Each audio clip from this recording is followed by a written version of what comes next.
Chapter 429. Wan Yi pursed her lips. Of course not. Oh. Gu Heng glanced at her but did not comment. Wan Yi was silent for a few seconds before she said unhappily, "If I say that I want them to stay for a few more days and get rejected, how embarrassing would that be? It's time for them to leave. Otherwise, it won't be easy to get them to come back next time if they get bored." Gu Heng took a sip of the soup and put down the bowl. He said seriously, "I heard that something has happened to the pleasure group in China. Ling Han has been keeping his cool. He hasn't mentioned it since you refused to let him leave. His small company will only cause a small stir in Lonjiang. It won't be a big deal even if it collapses in the end. I think he just needs to focus on accompanying Yan Yan." Wan Yi felt sorry for her daughter and did not care about her future son-in-law's career. In fact, she had also heard about the pleasure group's incident, but she deliberately turned a deaf ear to it. She just wanted to see what choice Ling Han would make between his career and a woman. "That's what you think. Have you thought about Yan Yan?" "I'm doing this for Yan Yan." Gu Ling sighed. "What I'm saying is, if Yan Yan knew about this, she would definitely ask Ling Han to leave immediately. She probably wouldn't even bother to greet us. Do you think that's what you want?" Wan Yi was speechless. After a while, she suddenly snatched the bowl of white fungus soup from Gu Heng and said impatiently, "Ask them to leave tomorrow." "I haven't finished eating yet." Gu Heng only had a spoon left in his hand. Wan Yi gave him an annoyed look and slammed the door shut. "What are you eating? Go to bed early. You don't know how to take care of yourself at your age." The servants in the living room were used to this. Sir and Madam were quarreling again. To be precise, Sir was being scolded by Madam again. The next day, Gu Heng briefly mentioned the small domestic financial crisis at the dinner table. These 2 days, Gu Qi sent back news saying that there are changes in the domestic market. The stocks of several large listed companies have fallen. Shareholders who can sell their shares are selling them like crazy. What do you think about this? After that day in the fencing room, Gu Heng's attitude towards Ling Han was still lukewarm, but she would take the initiative to discuss some work-related issues with him. She would also discuss international financial news or current events with him. Everyone was used to this. "I think there's more to this matter than meets the eye." Ling Han put down his chopsticks, took a sip of water, and said seriously, "The several listed companies that have fallen continuously are all founding companies of well-known brands. This is also the reason why the shareholders are panicking. However, there is no change in the overall stock market. It may be manipulated."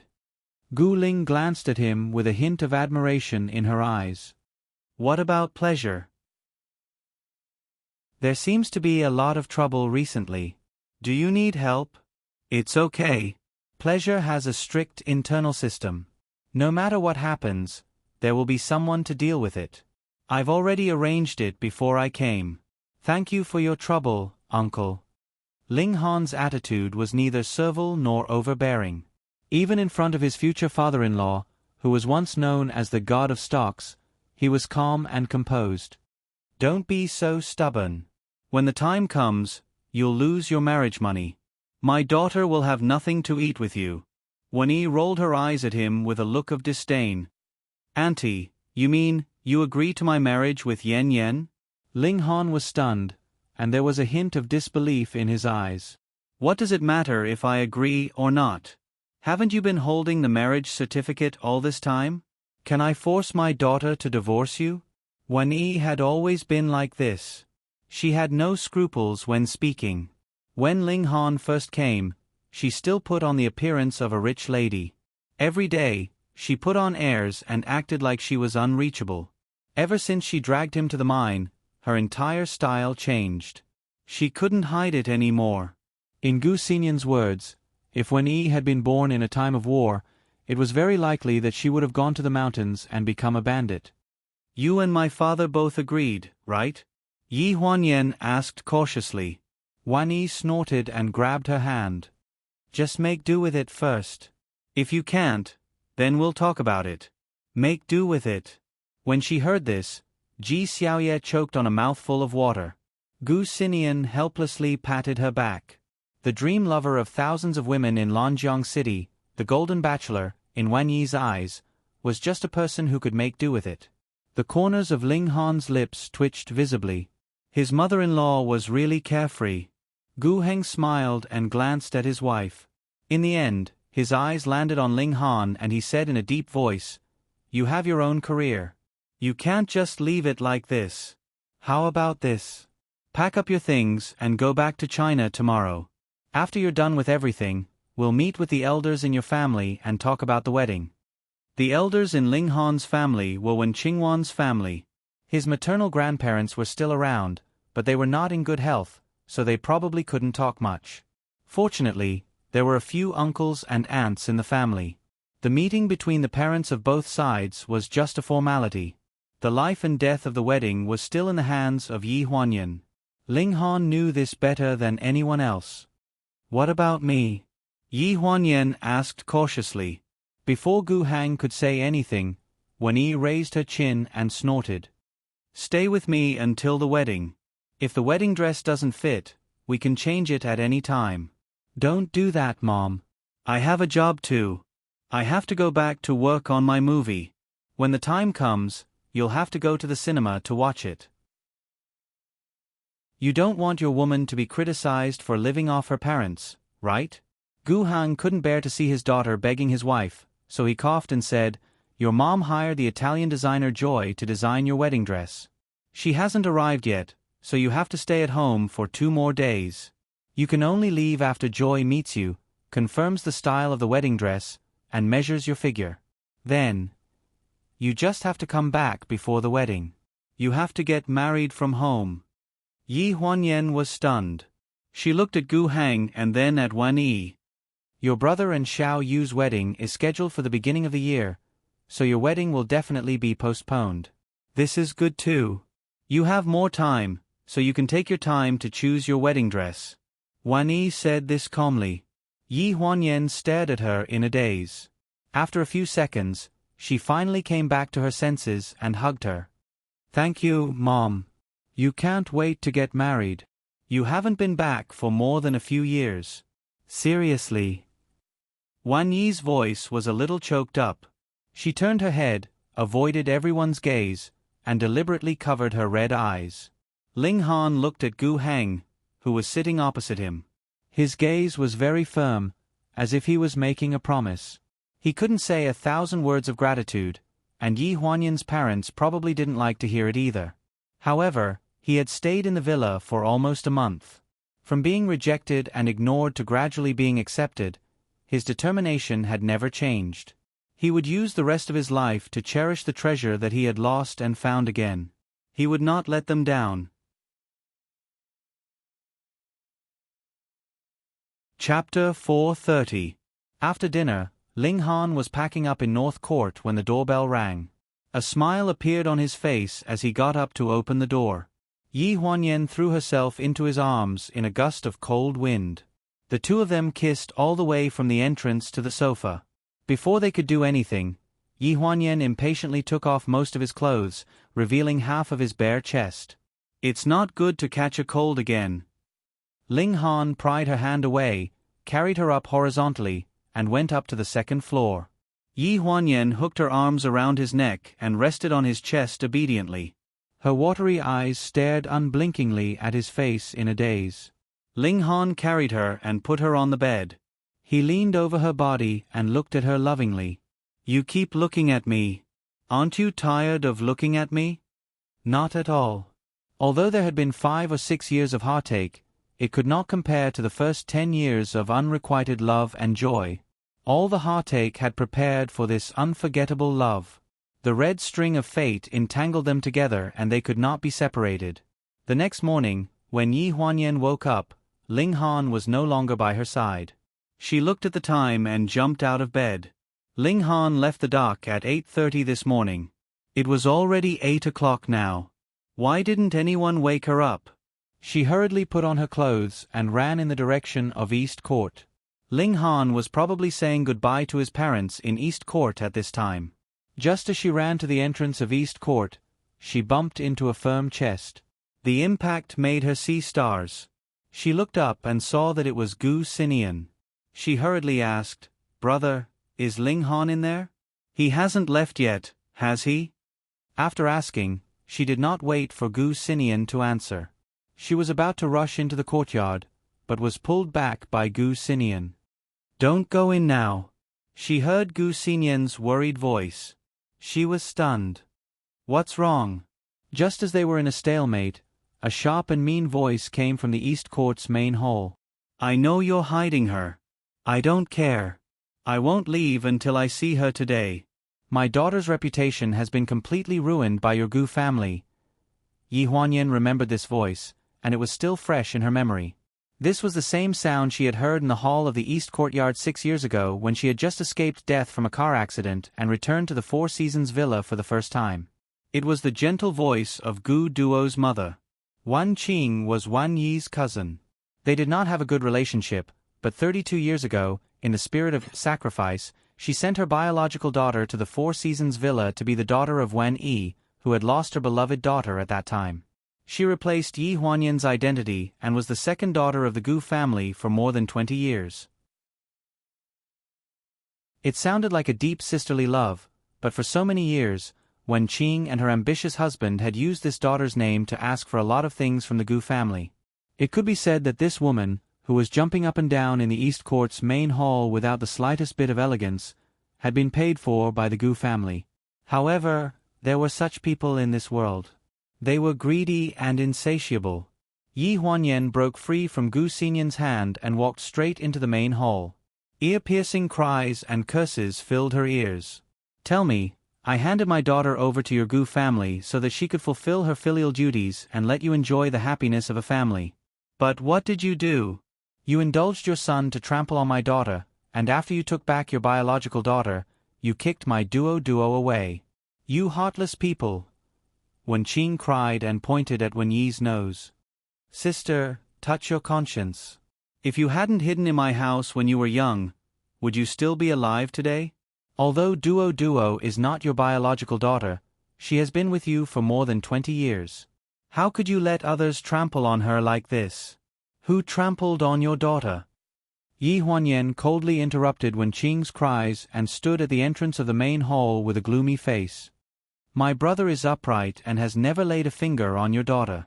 If you want to say who trampled on her, it's her own fault. She couldn't bear to hear others speak ill of her family. Everyone could see what kind of person Gu Duo was. No one would believe that Gu Xinian had done anything to Gu Duo. Even if he had really done something, there was a 200% chance that Gu Duo had coerced him. No wonder Gu Xinian had stopped her from coming in just now." Yen. Wen Yi's face turned pale. She didn't seem to want her to get involved in this mess. It wasn't the first time that Wen Qing had made a scene and asked for money because of Gu Duo. Without waiting for her to speak, Wen Qing took 2 steps forward and said in a sharp and mean voice, "Well, Second Miss is here. Since you're here, tell me, where did you hide her?" Yi Huanyan took a step back, but Wen Qing grabbed her arm. "Who are you? Are you crazy?" Yi Huanyan frowned and shook her hand violently, trying to break free from Wen Qing's grasp. "Our family won't do anything to Gu Duo. You don't have to make a fuss here. No matter what happens to Gu Duo, it has nothing to do with our family. She was the one who wanted to leave. She was also the one who did something overboard first. Ask her if she was the one who hid my brother's child's ashes in 10 different places for so many years. Did she do such a perverted thing?" Wan Qing looked indifferent and said coldly, "I'm not looking for your family. I'm looking for Ling Han." "You're looking for him?" Yi Huanyan's face stiffened. "Why are you looking for him?" As far as she knew, the only connection between Gu Duo and Ling Han was that fake wedding. Ling Han didn't even call his own relatives and found a group of extras in Las Vegas at the last minute to act as his maternal grandparents, uncles, and aunts. "That's right. I'm looking for Ling Han, your ex-husband, Ling Han." Wan Qing's face suddenly enlarged in front of Yi Huanyan's eyes. Her sharp chin almost poked her chest, and her eyes seemed to be bloodshot. She stared straight at Yi Huanyan and said with a hint of ridicule, "You're still saying that it has nothing to do with you?" Yi Huanyan only felt that her words were stuck. She frowned. Why are you looking for Ling Han? The wedding doesn't count at all. Didn't Gu Duo tell you? Duo is pregnant. The child is Ling Han's. Wenqing gripped her wrist tightly. Her face was flushed red. She gritted her teeth and said, "This kind of man who takes advantage of you and runs away. He didn't even clean up his mess and wants to cling on to the second daughter of the Gu family. How disappointing." Yi Huanyan's face stiffened. The first reaction in her mind was that it was impossible. At the same time, she shouted out her inner thoughts, "Bull**T." These words made Wenqing frown deeply. "You uncultured thing." Yi Huanyan stared at her. "You have to be responsible for what you say. I called you aunt because of my mother. Don't be so shameless." An aunt who had only met her once and called her an ugly monster was probably not worthy of her respect. Wenqing's gaze turned to the round table in the hall. "I know you don't believe me. There's no proof. Of course, I have evidence. I dare to give it to you. Do you dare to look and admit it?" Chapter 431. Following Wenqing's gaze, she could see the photos on the table. Beside Wan Yi, there was a polished black sandalwood round table. There were more than a dozen photos in a brown paper envelope. The content of the photos was rich and varied. A naked man and a woman were hugging each other. The woman was holding a selfie stick in her hand. She had a flirtatious expression on her face. The moment Yi Huanyan saw the photos, she felt as if her brain had exploded. The roar rolled in. It was a blank. Impossible. Yi Huanyan composed herself and shook off Wenqing's arm fiercely. She stared at her angrily and said, "You want to slander me with a few photos that I don't know where you got them from? Don't think that just because I haven't been back for a long time, I don't know about your family business. You want to extort money again? Just tell me directly. Who are you trying to make Gu Duo do such disgusting things for?" Slap. Wenqing. A loud slap sounded in the hall, accompanied by Wen Yi's scream, interrupting Yi Huanyan's accusation. By the time she reacted, there was a burning pain on one side of her face. Wenqing seemed to be furious. Her eyes were full of madness, and her raised hand trembled slightly. "I, Wenqing, am not the kind of person who would joke about my daughter's reputation. You **TCH. You stole my daughter's identity and put your broken shoes on my daughter. I'll beat you to death." Her fists hit her like raindrops. "Yen." Wen Yi screamed as she rushed over and pushed Wenqing away. Then, she quickly supported Yi Huanyan. When she saw that Yi Huanyan's face was pale and that half of her face was red from the beating, she was furious. She turned around and shouted at Wenqing, "Wenqing, are you crazy? Since Ling Han did this, you should go look for Ling Han. Why are you looking for us? Yen has nothing to do with him. They divorced a long time ago. They divorced 6 years ago. You're talking about this person." At this point, she took a deep breath. With a sharp gaze, she grabbed a handful of photos on the table and tore them into pieces in front of Wenqing. "It has nothing to do with us." Pieces of paper fell all over the hall like snowflakes. When Gu Heng finally arrived, Wen Yi had already grabbed Wenqing's neck and slapped her several times, causing blood to flow from the corner of her mouth. He hurriedly pulled Wen Yi away and turned to glare at Gu Xinian. "Why didn't you pull her away?" The two sisters were like enemies in their previous lives. They would fight whenever they met. It had been like this for decades. Wan Yi had a strong personality. She had always disliked Wenqing's pretentious appearance. It was not the first time that they fought. Over the past few decades, the two of them had tugged at each other's hair and clothes countless times because of whether Gu Duo was doing well in the Gu family. However, Wenqing was very shrewd. Although they fought, she would take the money and leave in the end. After so many years of asking for her daughter from the Four Seasons villa, she had never taken the initiative to take anyone away. Gu Xinian stood beside Yi Huanyan and patted her head. "I think that if you had seen what happened, you would have done it yourself. My mother was gentler." Yi Huanyan was holding an ice pack in her hand and applying it to her face. Although the slap mark could no longer be seen, it was obvious that she had been bullied. At this moment, Wen Qing was sitting on the ground with blood all over her face. Her delicate curly hair was pulled until it looked like a dirty bird's nest on top of her head. Her clothes were even worse. What happened?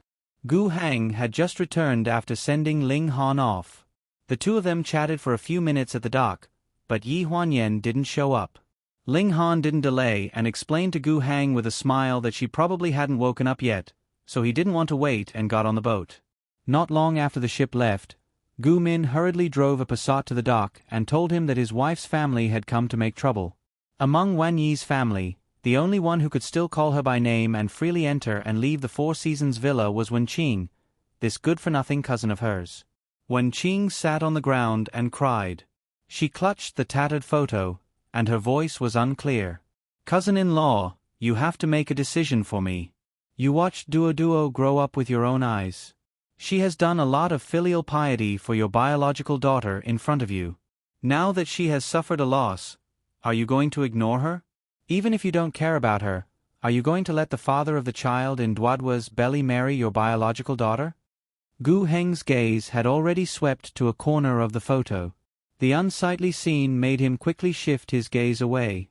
A flash of surprise passed through his eyes, and his tone immediately became unhappy. What kind of thing is this? Why are you showing it around here? This is from Duoduo's phone. How can it be considered nonsense? Wen Qing anxiously explained. I came to you because I was thinking about Duoduo's reputation. Cousin-in-law, you have a big family business and can suppress this man. Our words have no weight, and Duo will suffer. If you were really thinking about Gu Duo's reputation, you wouldn't show these photos to people everywhere. Gu Heng was really angry. In the past, no matter how ridiculous Wen Qing was, he had never spoken to her in such an impatient tone. Do you really think of her as your daughter? How much do you want this time? Just say it.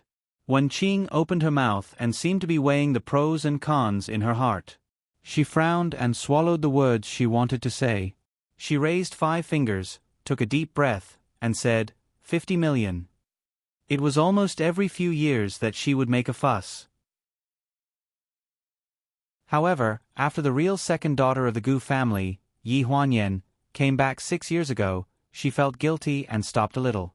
She didn't expect that a leopard could change its spots, but a leopard couldn't change its spots. After a few years of peace, she did this again. Wan Yi was so angry that her whole body trembled. She almost struggled out of Gu Heng's arms and shouted, I won't give you a single word. Get out of here. Wen Qing shrank back and whispered, I'm not asking for it from you. Brother-in-law will give it to me. This time, not a single cent. Gu Heng's voice made people feel as if they were in a cold cellar. It was too cold. Wen Qing shuddered as she looked at Gu Heng in disbelief. Sis. Brother-in-law. 50 million is not a lot. If you had said it directly, you wouldn't have had to come here. I could have gotten someone to give you a call. However, you went overboard and hurt Yen Yen. For Wan Yi's sake, I won't settle the score with you. As for what you said, it has nothing to do with the Gu family. Gu Heng had an aura that made people feel at ease. Wen Qing stood in the hall like a mountain. He stared at Wen Qing condescendingly and said in a low voice, Didn't you say that the child in Gu Duo's stomach is Ling Han's? You can ask him for 50 million. Gu Lu, see the guest out. In the end, Wen Qing was carried out by the people brought by Gu Lu. She seemed to have only reacted when she was leaving. She kicked and hit the bodyguards and was dragged out by them. She cursed and swore all kinds of filthy words. Just you wait. When I find Ling Han, I'll make him marry Duo even if I have to die. Isn't it just 50 million? If you don't want to give it to me, then wait for outsiders to criticize you behind your backs and say that the children of the Gu family are all incestuous and adulterous. I'm old and don't have many years left to live anyway. Shameless. Gu Lu probably stuffed something in her mouth, and she finally stopped talking.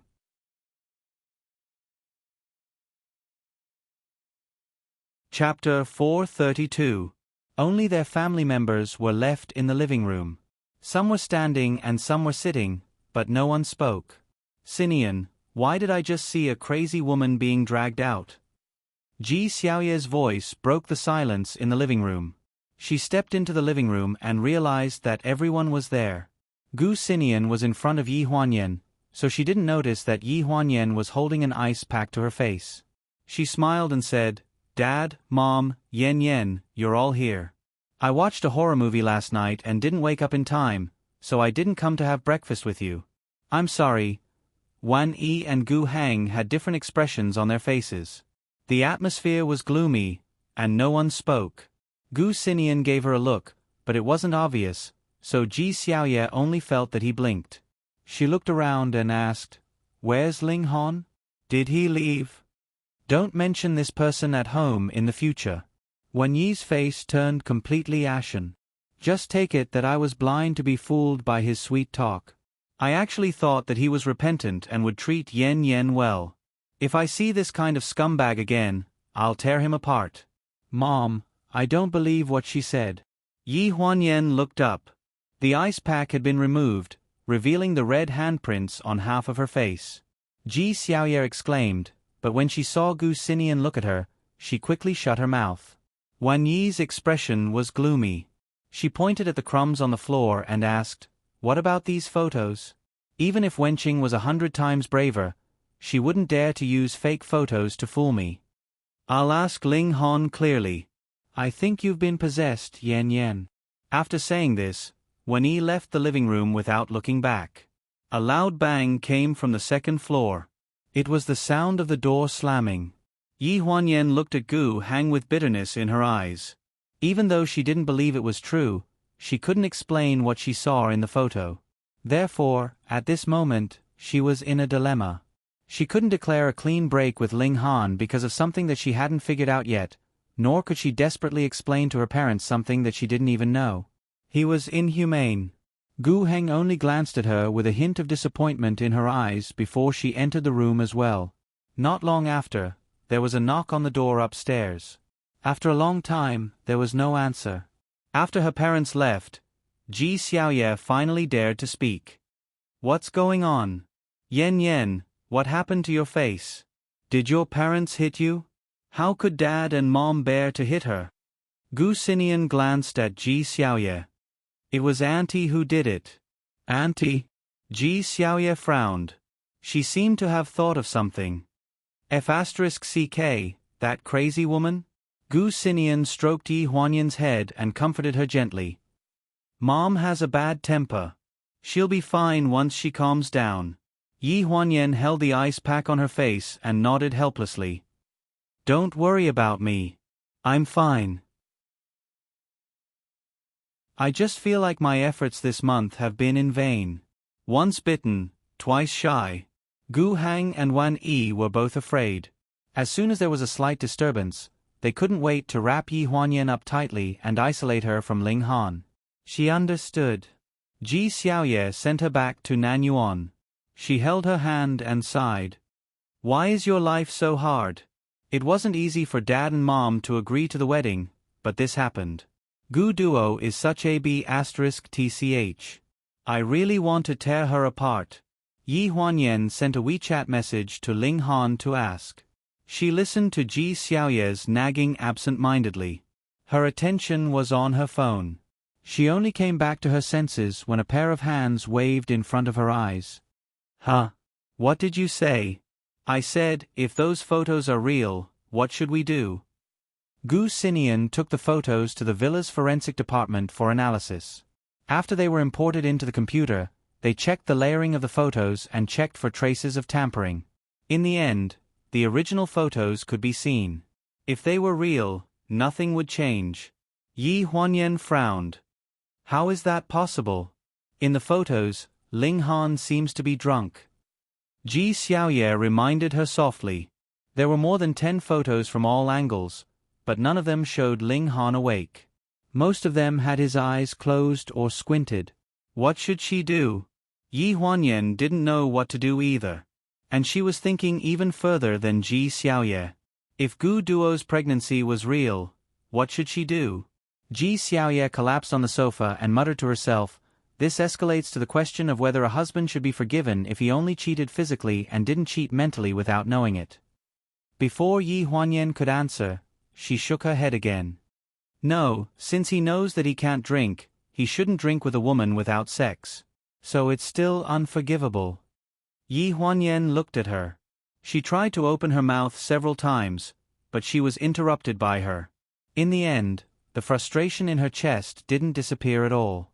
Instead, she was annoyed by her and couldn't control herself. She immediately waved her hand impatiently. Go, go, go. Don't bother me here. My head hurts. Ji Xiaoye raised her eyebrows. It's not just a headache. Your heart hurts. She just wanted to use a joking attitude to distract Yi Huanyan's attention at this moment. Her nerves were too tense, and she was anxious to let her parents acknowledge Ling Han.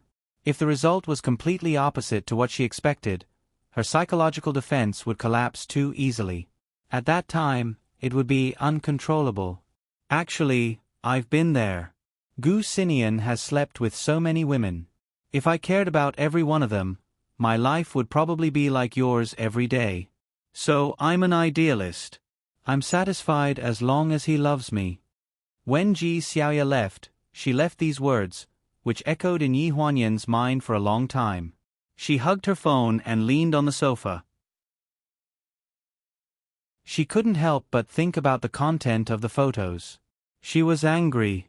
Even though she knew that Ling Han wouldn't really betray her, she was still very angry. Why couldn't Ling Han take care of his own safety? Why did he go drinking with Gu Duo? Why did he spend a night with Gu Duo after drinking too much? He was completely naked. Her phone flashed. Her eyes lit up, but when she saw the content, they instantly dimmed. The results of the photos are out. I haven't shown them to Mom and Dad yet. I sent them to your email. Take note.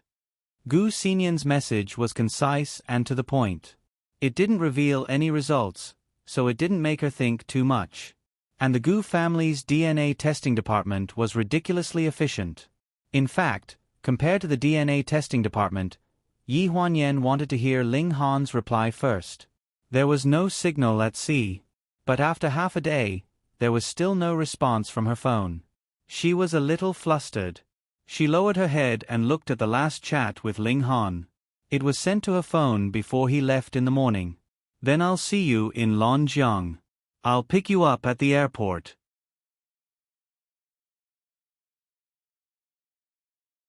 Chapter 433. Yi Huanyan flipped open the small, silver-white laptop in her hand. Her mailbox was logged in, and when the screen was unlocked, a new email notification popped up. There were 3 emails in total. The latest one was from Gu Xinian, and the other 2 were work emails for Remaining Life. Her fingertips stayed on the screen for a few seconds before she finally slid to the email with the title, Remaining Life's Review Results. She hoped that it was good news, so that she could prove that she was in luck today. When she opened it, there was a row of red words. Failed review.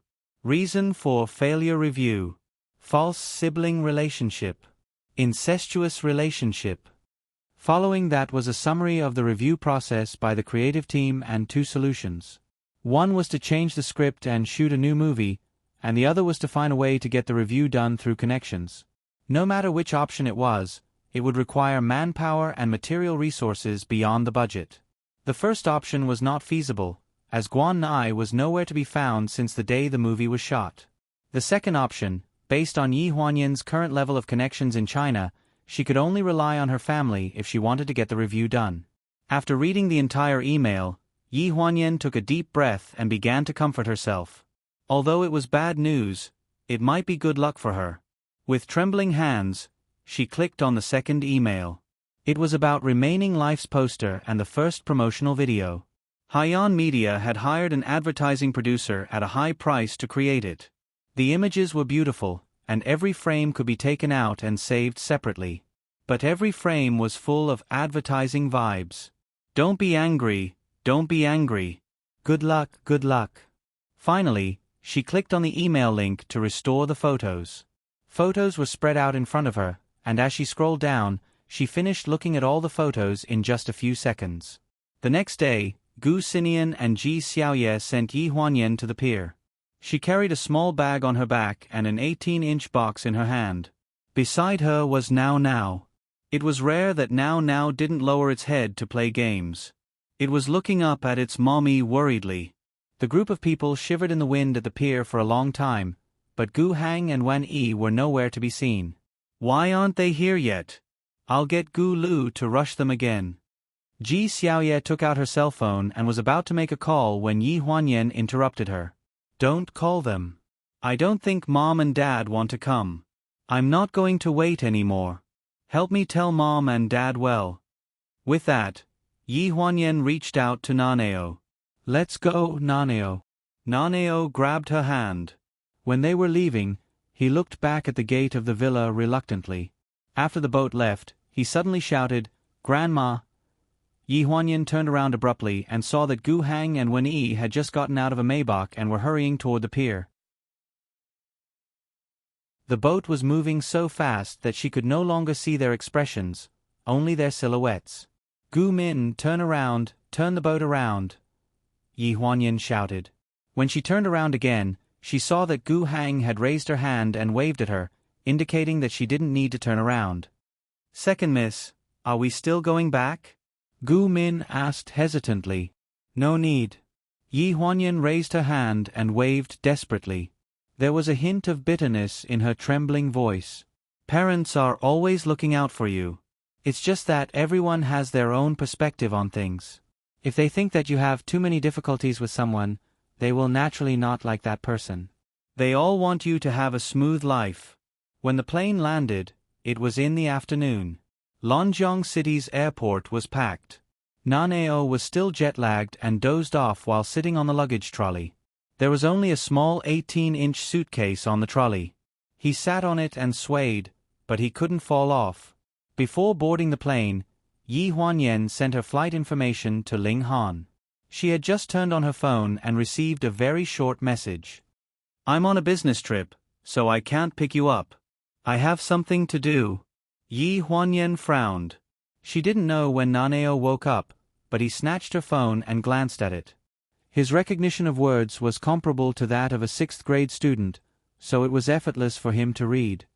Perfunctory. 2 words that didn't belong to someone his age jumped out of his mouth. Then the phone returned to Yi Huanyan's hand. Yi Huanyan turned a deaf ear. Your father is very busy, so we'll wait for Uncle Gu Qi to pick us up. Naneo shrugged. The black down vest made his face look even paler. The person who came to pick them up was Chen Yin. Gu Qi was busy dealing with the recent financial crisis in Lonjiang City. He was so busy that he couldn't find time, so this job was given to Chen Yin, who had signed a contract with Haiyan Media. On the way to the company, Yi Huanyan didn't mention anything about Ling Han. Instead, she chatted with Chen Yin about her recent life. I think being an artist is quite interesting.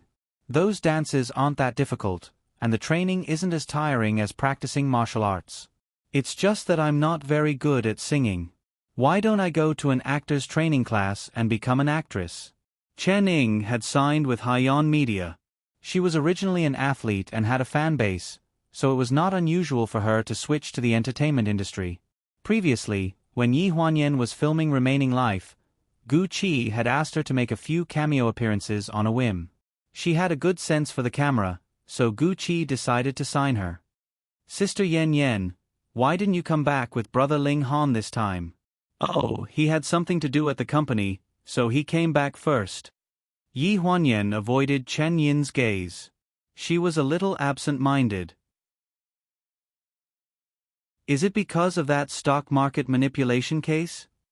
Chen Yin looked at her inquisitively. I think Assistant Gu has been troubled by this matter recently. Several media companies in Lonjiang City are in a terrible fix. Is Pleasure Media the same? Yeah, it should be. Ling Han came back because of this matter. If he was busy, it was probably because of this matter. However, Yi Huanyan's tone was uncertain because this was only her guess. Guesses weren't 100% accurate. In the 2 days after Ling Han left the Four Seasons villa, he hadn't contacted her much. They had barely talked about work. She had called him when his flight was about to land, but he had hung up on her. He had replied with a text saying that he had just landed and was in a meeting at the company. While she was in a daze, Chen Yin had already changed the topic. She said excitedly, "There's a dinner tonight at Second Sister's place. They said they want to give you a welcome dinner. Little Five, I have something to do tonight, so I won't be able to make it. Maybe another day." "I'll definitely go another day." Chen Yin was slightly stunned. "What's the matter?" Only then did she realize that Yi Huanyan's expression wasn't quite right. She quickly wiped the smile off her face and said seriously, "Sis, is there something on your mind? What are you doing tonight?" "I have to go to Pleasure Media." Yi Huanyan's tone was very serious. She couldn't explain why, but her instincts told her that something seemed to have happened to Ling Han. Or rather, he was hiding something from her. She had to go and take a look. "I'll leave Naneo to you guys. Just don't let him drink."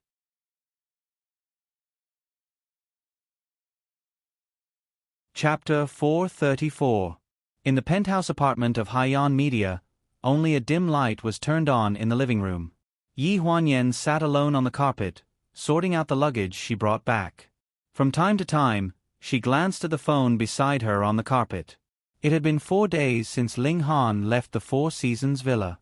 She knew that Ling Han was very busy, but she needed to confirm whether he was busy dealing with the company's affairs or Gu Duo's affairs. "Mommy, I'm hungry." When Yi Huanyan heard the childish voice, she came back to her senses and looked up at the door of the bedroom. The little figure was walking towards her. Naneo yawned and staggered to Yi Huanyan.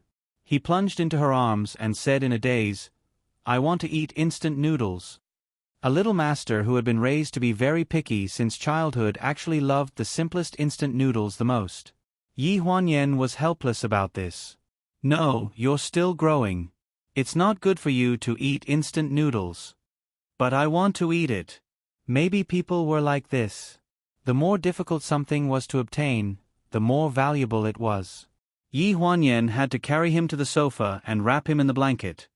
"Then wait here. Mommy will make instant noodles for you." "Okay." The little boy yawned and shrunk into the blanket. "Okay." Yi Huanyan got up and went into the kitchen. The lights in the kitchen were on. The living room was still dim, but it was a little warmer. The feeling of loneliness from before was reduced by a lot. The water in the pot was bubbling. Yi Huanyan put the pancake down and took out an egg from the fridge. She stirred it in the pot and waited for the juice to come out. The phone in the living room vibrated twice. Naneo frowned and glanced at the blanket unhappily. It was Yi Huanyan's phone. "Sorry, I've been a little busy recently and couldn't take care of you." That was the only sentence in the message that popped up. The rest of the sentence was hidden in ellipses. Naneo looked at the caller ID and frowned. He lifted the blanket and jumped off the sofa. He held Yi Huanyan's phone in his hand and weighed it in his hand. He skipped the fingerprint unlock and keyed in the password. After a series of random taps, the phone unlocked and jumped to the WeChat interface. He read the second half of the sentence. "The company is too messy, and the employees don't know you. Don't go. I'll look for you when I get back from my business trip." Naneo frowned. He saw Yi Huanyan's message. "I brought something from home for Xiao Dong. I will visit the company tomorrow. When will you be back?" When Yi Huanyan came out of the kitchen with a bowl of instant noodles, the little girl who was originally lying on the sofa was holding her laptop and tapping away at something.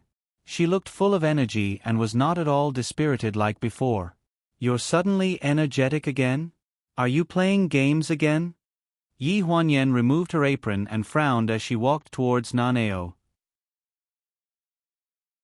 "The lighting is not good, and it's too late. It will hurt your eyes. Play games tomorrow." With that, she took the notebook away from Now's lap. Mommy, I still have a code. Let's talk about it after you finish eating. The noodles are falling off." Naneo sighed and climbed onto the dining table to eat the noodles. After 2 mouthfuls, he rubbed his stomach and said he was full. Yi Huanyan took Dong Xuebing's bowl and complained as she ate. "You have a kitten's stomach." You only eat so little every time, and you ask others to pick up the leftovers. Naneo raised his brows and did not feel ashamed. Anyway, someone likes to pick up his leftovers. Mommy, I will go back to my room first. Okay. Naneo jumped off the chair and sneakily picked up his laptop from the table. Yi Huanyan glanced at him. You're only allowed to play for 10 more minutes. 5 minutes will be enough. With that, Dong Xuebing went into his bedroom with the laptop and closed the door. Four Seasons Villa.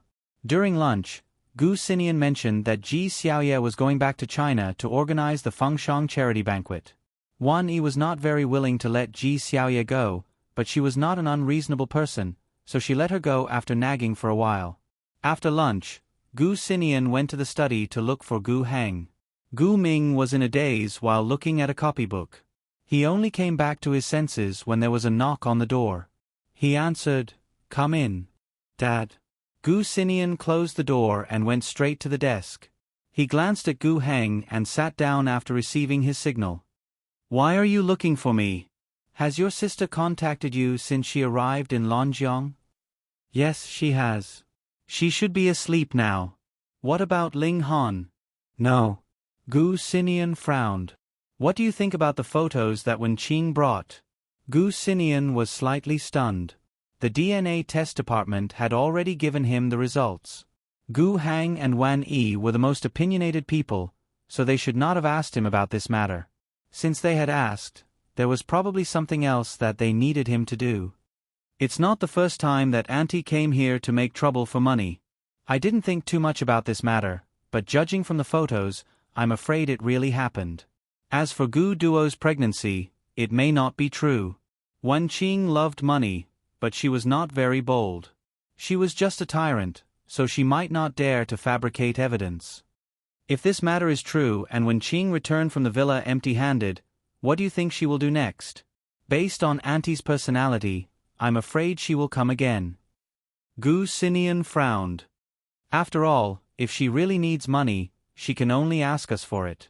She doesn't have the ability to do that." "She doesn't, but I'm afraid Gu Duo is very capable."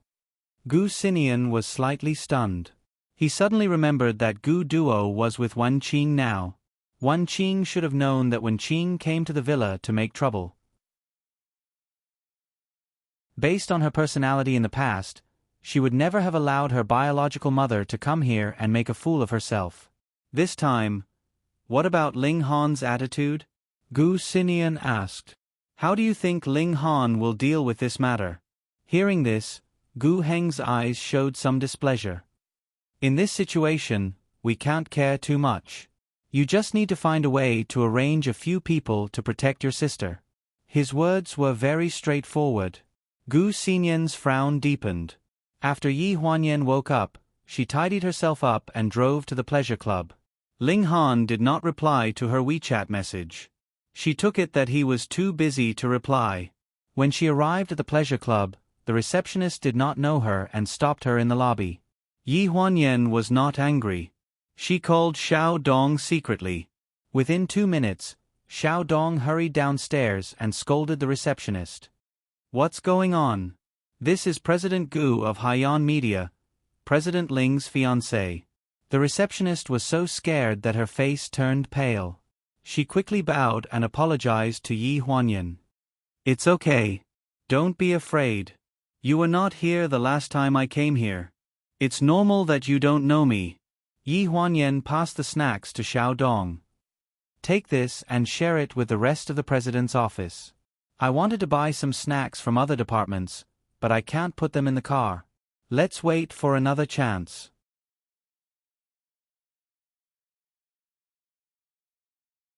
Chapter 435. You don't have to be so polite. You should know what those people in the assistant team are like. Xiao Dong smiled and took the snacks.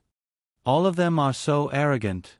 Other than Manager Ling, they don't respect anyone in the company. Why are you still spoiling them?" At the mention of Ling Han, Yi Huanyan couldn't help but ask, "When is President Ling coming back?" "You also don't know?" Xiao Dong was shocked. "I was just about to call you to ask about it." "What happened?" Yi Huanyan frowned, vaguely realizing that something was wrong. My communication with President Ling has always been a little messy. Recently, the decisions of several major projects in the company have been made by the board of directors. And those projects, especially the expansion plan of the hot spring village in the western suburbs, were rejected by President Ling before. But I couldn't get in touch, so I could only watch them make the decision. What do you mean by not good communication? Yi Huanyan's face changed. Can the board of directors reject his proposal now? What is this? Ling Han is the company's CEO, and he has the final say on whether a project is approved. Under normal circumstances, the board of directors will raise their hands to vote on whether to approve a project or not. As long as more than half of the board of directors approve, it will be fine. But Ling Han can insist on his decision. His shares gave him the right to veto the project. If the board of directors wants to overturn Ling Han's decision, they can only propose a recall. But Ling Han owns more than 50% of Pleasure Company's shares, and even if all the board of directors work together, they will not be able to stop him. That's why no one can change Ling Han's decision at Pleasure Company. He has absolute authority. Xiao Dong frowned. Last year, when the company was restructured, the board of directors can vote without manager Ling's approval. This month, Lanjiang City is affected by the financial crisis, and manager Ling is not around. That's why most of the decisions are decided by the board of directors. But didn't Ling Han come back? No, President Ling said that he was coming back 4 days ago. In the end, I didn't see him at the airport at all. I only received a call from President Ling. In the call, President Ling said that he was going to Shanghai to discuss a project and that everything was temporarily put aside. Yi Huanyan's face stiffened. She said anxiously, "You're saying that Ling Han has never returned to the company?" Yes. It was common for Ling Han to go overseas to discuss business deals, and the last call was made by Ling Han himself. That's why Xiao Dong did not feel anything was wrong. Yi Huanyan was extremely uneasy. She had a premonition that Ling Han had most likely disappeared. "Xiao Dong, I still have something to do. I'll leave first." After stuffing everything into Xiao Dong's hands, Yi Huanyan quickly left the pleasure group. She was shocked by her own thoughts. After returning to her car, she called Ling Han with trembling fingers. Just like yesterday, the call was disconnected, and Yi Huanyan received a message. "I am not available to answer your call now. I am in a meeting. Yen, tell me what you have to say first. I will get back to you after the meeting." Every punctuation was correct, and this was Ling Han's style of speaking. "I had just left the pleasure group, and Xiao Dong said that you are not back at the company. Can you answer the phone? I have something to do." Yi Huanyan called Ling Han, but no one was answering. "Sorry, the number you have dialed is currently unavailable." The stiff female voice repeated several times in her ears. Yi Huanyan finally gave up calling, started the car, and drove all the way to Haiyan Media. After entering the company, Yi Huanyan looked for Gu Qi, find a way to find out who Ling Han's last call was and what is going on. "What's wrong? Manager Gu? I suspect that Ling Han is being controlled by someone." She had not thought about this until Xiao Dong told her about the Huan Yu Group's board of directors overstepping their authority. That's why she had this bold guess. When the tiger is not around, the monkey will be the king.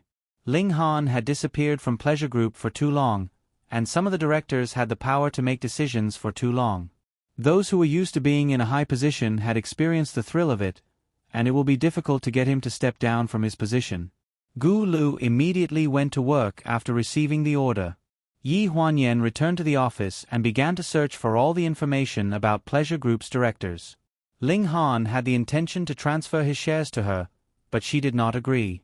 She was afraid that if the shares were too scattered, it would be detrimental to his management. However, Ling Han had given her an internal staff relationship form. The original draft was made 5 years ago when Xiao Mu was still alive, and the content was very detailed. In recent years, it had been revised as the board of directors changed. After opening his mailbox, he quickly found the relationship form. The printer beside her started to clatter. Yi Huanyan first took a portion of the printed form and read it. The first one was the company's development history. The one in her hand was different from the one that Pleasure Group's ordinary employees could find online. It was very detailed, to the point that some things touched the red line of the legal and moral boundary. Pleasure Group was founded by Ling Han's great-grandfather. It was one of the earliest newspapers in the early part of the last century. After the rise of the entertainment media, Pleasure Group was one of the first to switch to the film and television industry. The transition was not very successful at first, and it was hit hard more than 40 years ago. That was why Ling Han's grandmother proposed the marriage. These were all well-known facts. Wan Qingwan married into the Ling family with the Wan family's funds as her dowry. At that time, besides Ling Dongming, Wan Qingwan was the biggest shareholder of Pleasure Group. However, she never interfered with the company. Before she passed away, she directly transferred all her shares to Ling Han. The data showed that 20 years ago, Pleasure Group had a major board change. Wan Qingwan's younger brother and nephew, Ling Han's third uncle, Umbo, and his third uncle's son, Wan Siyuan, invested in Pleasure Group. The board of directors was reshuffled, and the two people's shares combined exceeded Ling Dongming's shares at that time. Wan Qingwan and Ling Dongming were in a cold war at that time. The data also vaguely mentioned that Umbo and Wan Siyuan invested in Pleasure Group because of Wan Qingwan. Yi Huanyan guessed that it was because of a change of heart with Ling Dongming that Wan Qingwan suddenly made such an outrageous move. Pleasure Group had just stabilized its foundation in Lanjiang City and did not need to attract investors to make such an unreasonable request. Did Ling Dongming agree without considering the overall situation because of his guilt towards Wan Qingwan? No matter how much she thought about it, these were only her guesses. She did not have time to guess the thoughts of the older generation. She quickly flipped to the bottom and continued to look at the relationship between the board of directors. After Umbo and Wan Siyuan invested in Pleasure Group, they had always been an inconspicuous existence.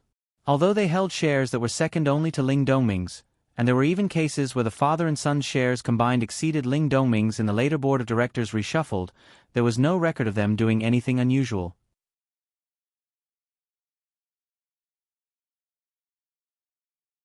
Chapter 436.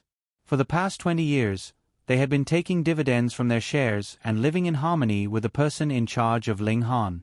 The third CEO of Pleasure Group, Ling Dongming, passed away in a car accident.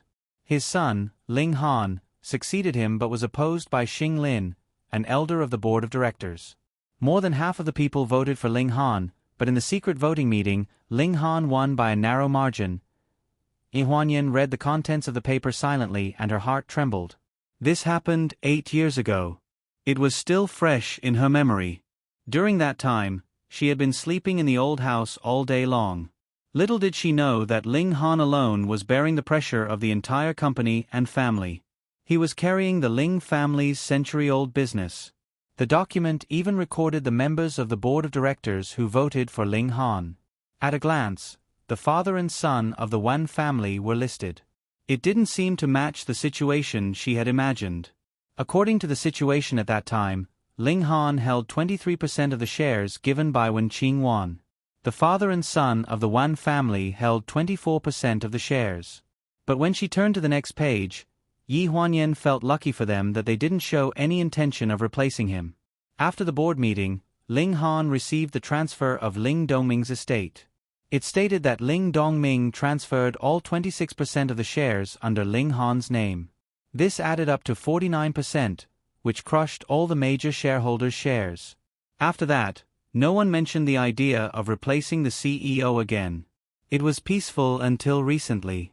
After reading the entire document, Yi Huanyan pinched her forehead.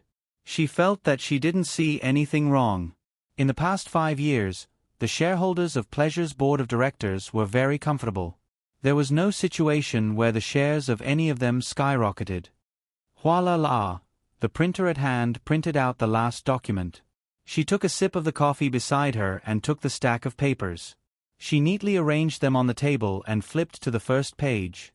Her eyes froze and her action of drinking coffee also stopped. Summary of the investigation records of the private activities of the board of directors. A line of large words was written in red. It was very eye-catching. The first page noted that Xing Lin, a veteran member of the board of directors, had privately sold 5% of her shares 10 years ago. The buyer was Chao Mingxing, who was also a member of the board of directors. Yi Huanyan quickly flipped to the next page. The following March, Zhang Wei-wen of the board of directors sold 3% of his shares to the owner of a small company named Wang Chong. After that, there were board members who sold some loose shares one after another. These were all carefully investigated and recorded. From Yi Huanyan's point of view, the mobility of these scattered stocks was very high. They were within a controllable range, so there was no need to record and investigate them. She did not understand why Ling Han had asked people to record these things. At the end of the book, most of the people involved were unknown people. Every time, they only traded a small portion of shares. The largest share was only 5%. Logically speaking, they were not a threat at all.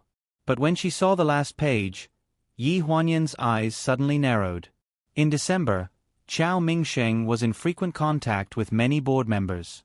He went in and out of the Royal Entertainment Club and bought shares without restraint. Overnight, all the previously acquired loose shares were transferred to Chao Mingxing's name, totaling 15%.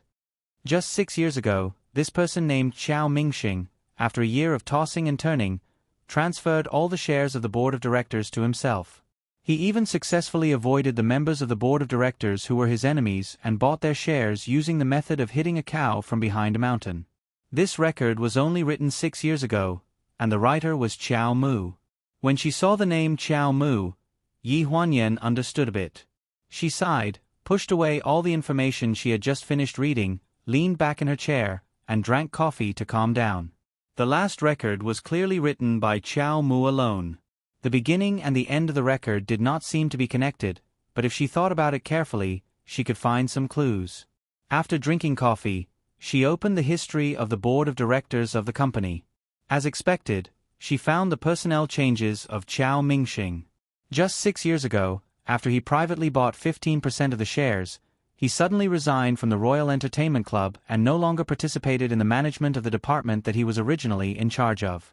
Yi Huanyan rubbed her chin, guessing that it might be Ling Han's arrangement. Knock, knock, knock. There was a knock on the door. Come in. President Gu, my brother has investigated the matter you mentioned. Gu Qi walked in with a solemn expression. Gu Lu investigated? Tell me. Yi Huanyan quickly looked up. Gu Lu was very efficient. If it were not for the fact that they were on the other side of the ocean and there was a time difference, Yi Huanyan originally planned to ask him directly. She did not expect that after ordering Gu Qi to go down, he still asked him to investigate.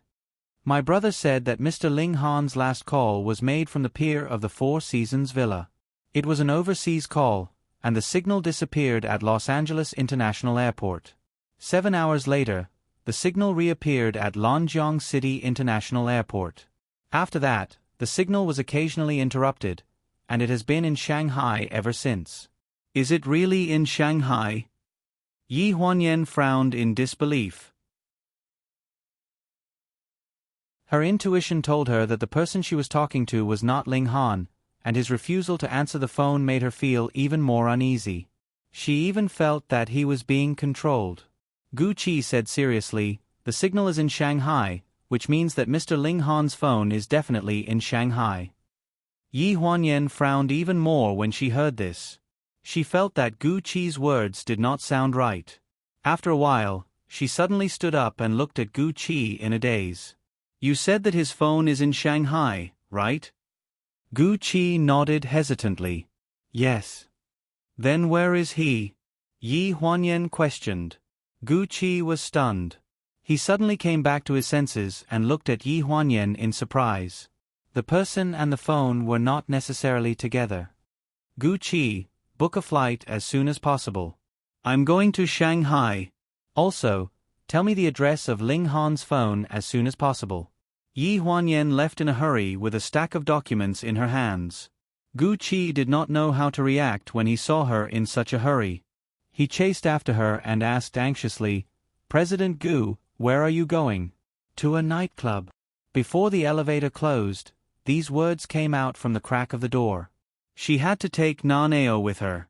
She would not feel safe leaving him alone in Longyong City. At the Blue Clothes Club, the men and women on the dance floor swayed crazily to the deafening music. It was as if they were about to throw their limbs out. Every time they saw someone, they would try to get close to them and dance. Yi Huanyan only entered the club. She paced around the entrance for 10 minutes but could not find a place to stand. As soon as she got close to the dance floor, 2 men would press against her. They would turn a deaf ear to whatever she said. They looked like they could only rock and roll because the music was too loud. Yi Huanyan covered her ears with one hand and pressed on the voice message on WeChat with the other. She shouted, "Little Five, hurry up and bring Naneo out. Are you crazy? Why did you bring him here?" Before this, she had always thought that Su Hong's new club would have the same style as her Qingxin tea house in Peony Building.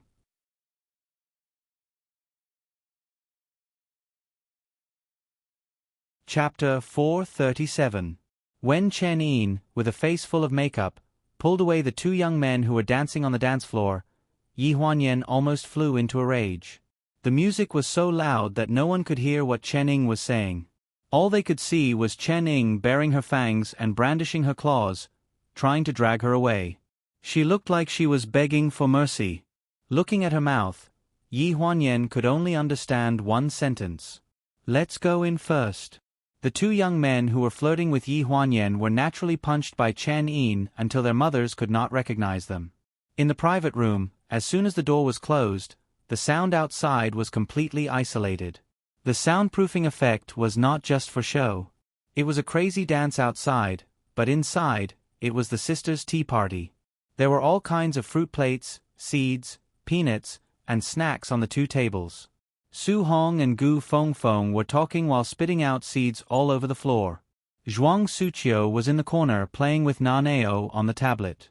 In the private room, a young man sat in front of the microphone. He looked to be in his early 20s and was playing the guitar and singing. He looked delicate and charming, so delicate that one could pinch water out of him. It was not known which sister had brought him here. It was very pleasant. "You guys really have had enough." Yi Huanyan spat out such a sentence. Su Hong turned around and exclaimed in surprise. Immediately, she showed a regretful expression. "Ah, isn't this Yen Yen? Didn't you say you weren't coming? If I had known, I wouldn't have let that handsome young man go. He must be the one you like. I'm here to pick up Naneo.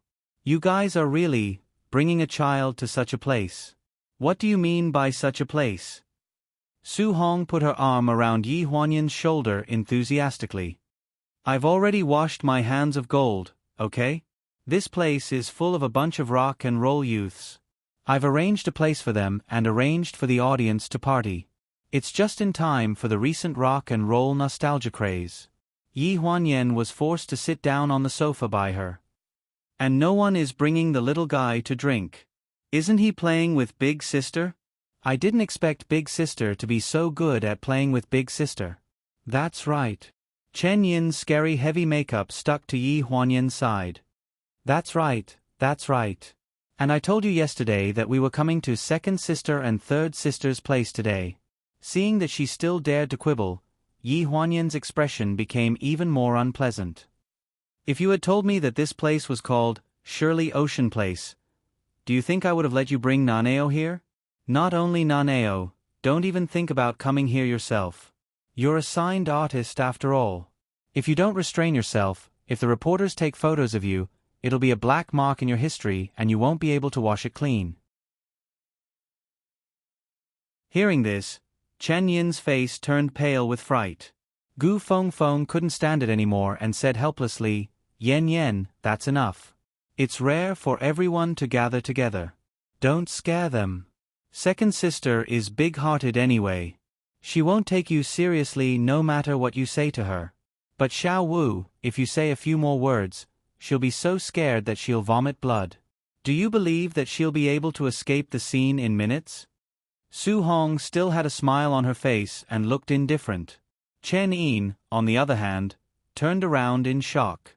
Seeing Yi Huanyan's almost uncontrollable smile, she suddenly snapped back to her senses. Damn, that's enough. I was so scared that I almost suffocated. You're guilty because you're guilty. Who told you to bring Nanao here? Yi Huanyan rolled her eyes at her. Next time, if you act first and report later, be careful of your legs.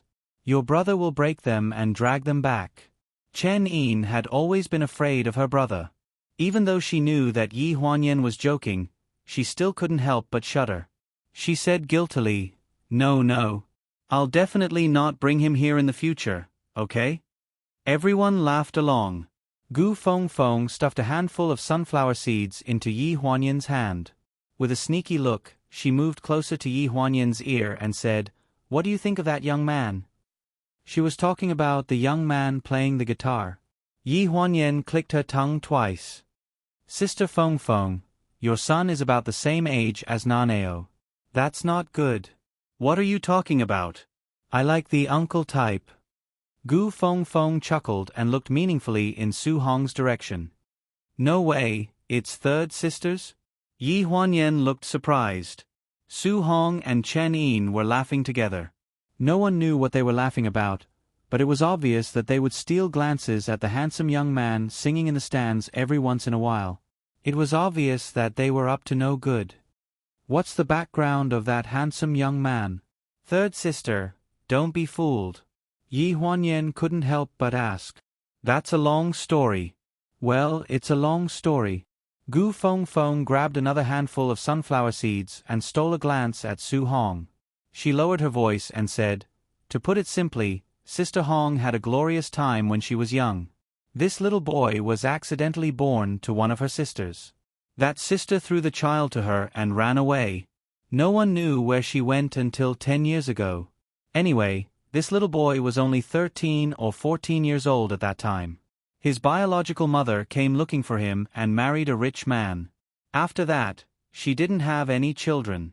When the rich man heard that she had a son, he asked her to find him and let him inherit the family business. Don't you think this kind of person has a good life? Yi Huanyan nodded in agreement. He has a good life. Then this little boy left with her at that time? Of course not. He knew that Su Hong wasn't his biological mother since he was young, but second sister really doted on him. She raised him up and was never reluctant to spend money. She brought him back 7 or 8 times. In the end, second sister was heartless and took that woman's money and deliberately showed it to this little boy. Only then did she give up on him. So now the misunderstanding has been cleared up. Of course. Gu Fengfeng's eyes were filled with love. The little wolf puppy is back. Now he's sticking to second sister every day and refusing to leave. Half a year ago, his biological mother asked people to smash second sister's tea house. He used his own money to buy this shop for Sister Hong. He even helped her with the renovations and connections. Isn't he handsome? Very handsome. Yi Huanyan couldn't help but take a few more glances at that little boy. He was quite handsome. A young man of 23 or 24 years old. His eyes were full of stubbornness and he was fearless of this world. When he looked at Su Hong, he had a certainty that she was his woman. No one dared to ignore him. Second sister agreed just like that? Yi Huanyan asked. Agreed my ass. Later, second sister borrowed money from third sister to invest. She took out the coffin capital and sent back all the money she spent on renovations and hiring people to him. She said that she was thanking him for his help. Look, he thought of another way and came here to be a resident singer. The labor contract was signed there. The person in charge of hiring didn't know him and directly recruited him. Don't you think this little boy is smart enough? Smart enough. Yi Huanyan smiled. Hearing Gu Fengfeng's words, this little boy was also infatuated. Although there was a difference in age, who said that one couldn't meet love in their 40s? Wasn't it just a little late? There was still the rest of his life. The sound of the guitar string was accompanied by the sound of clashing in the corner. Yi Huanyan and Gu Fengfeng were almost done chatting. Her gaze fell on Zhuang Suqiu. Her complexion was much better, and her fierce aura seemed to have softened a little. She didn't know if it was because she saw the child,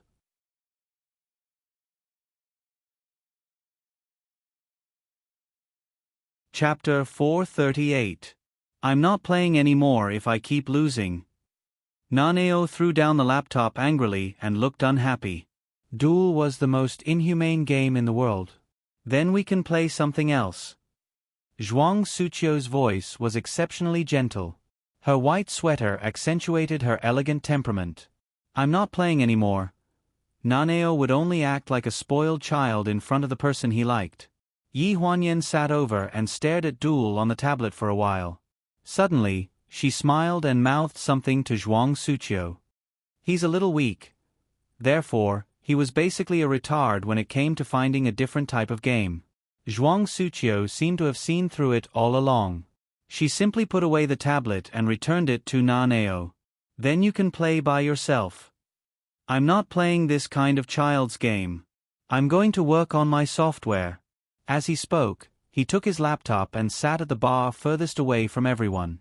He put on his soundproof headphones and pretended to play with his things. Yen Yen, you're so lucky.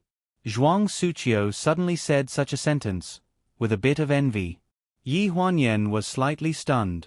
She followed her gaze and saw Naneo. She nodded. Yes. Although the process was painful, at least I still have him. God is kind to me. You admit it so quickly. Aren't you afraid that I'll be sad? Zhuang Suqiu raised her eyebrows. Aren't you going to comfort me like the rest of them? You're our big sister. You're optimistic and strong. You single-handedly made a comeback in Zhuangyu Group and managed it well. Many people are jealous of your successful life. How can we comfort you? Zhuang Suqiu was stunned when she heard this. She stared at Yi Huanyan for a long time with a complicated expression. In the end, she smiled. Yeah. What's there to feel sorry for? Yi Huanyan was retreating in order to advance. Although it was said that there was nothing to console her about, in fact, she had listed out all the things that she had, which left her at a loss for words. A few days ago, that woman brought her 2 children to me and begged me to take them in. After all, they are his only descendants. Zhuang Suqiu's voice was very calm, as if she was talking about something very ordinary. Yi Huanyan's heart tightened as she listened. That woman was naturally referring to the mistress that her husband had found outside when she was in prison. To be precise, he already had a mistress before she went to prison. However, she did not give up.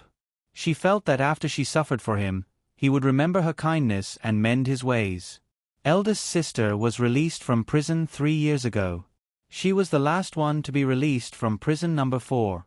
When she was released, second sister Gu Fengfeng had already used the batch of defective goods that she had given her as the first bucket of gold to open her own small clothing factory. She could be considered a small entrepreneur. Su Hong also used the money that Gu Fengfeng had lent her to set up a new business. Her business was doing very well, and she no longer had to worry about being caught by the police every day. Chen Yin had also won various domestic and foreign martial arts awards.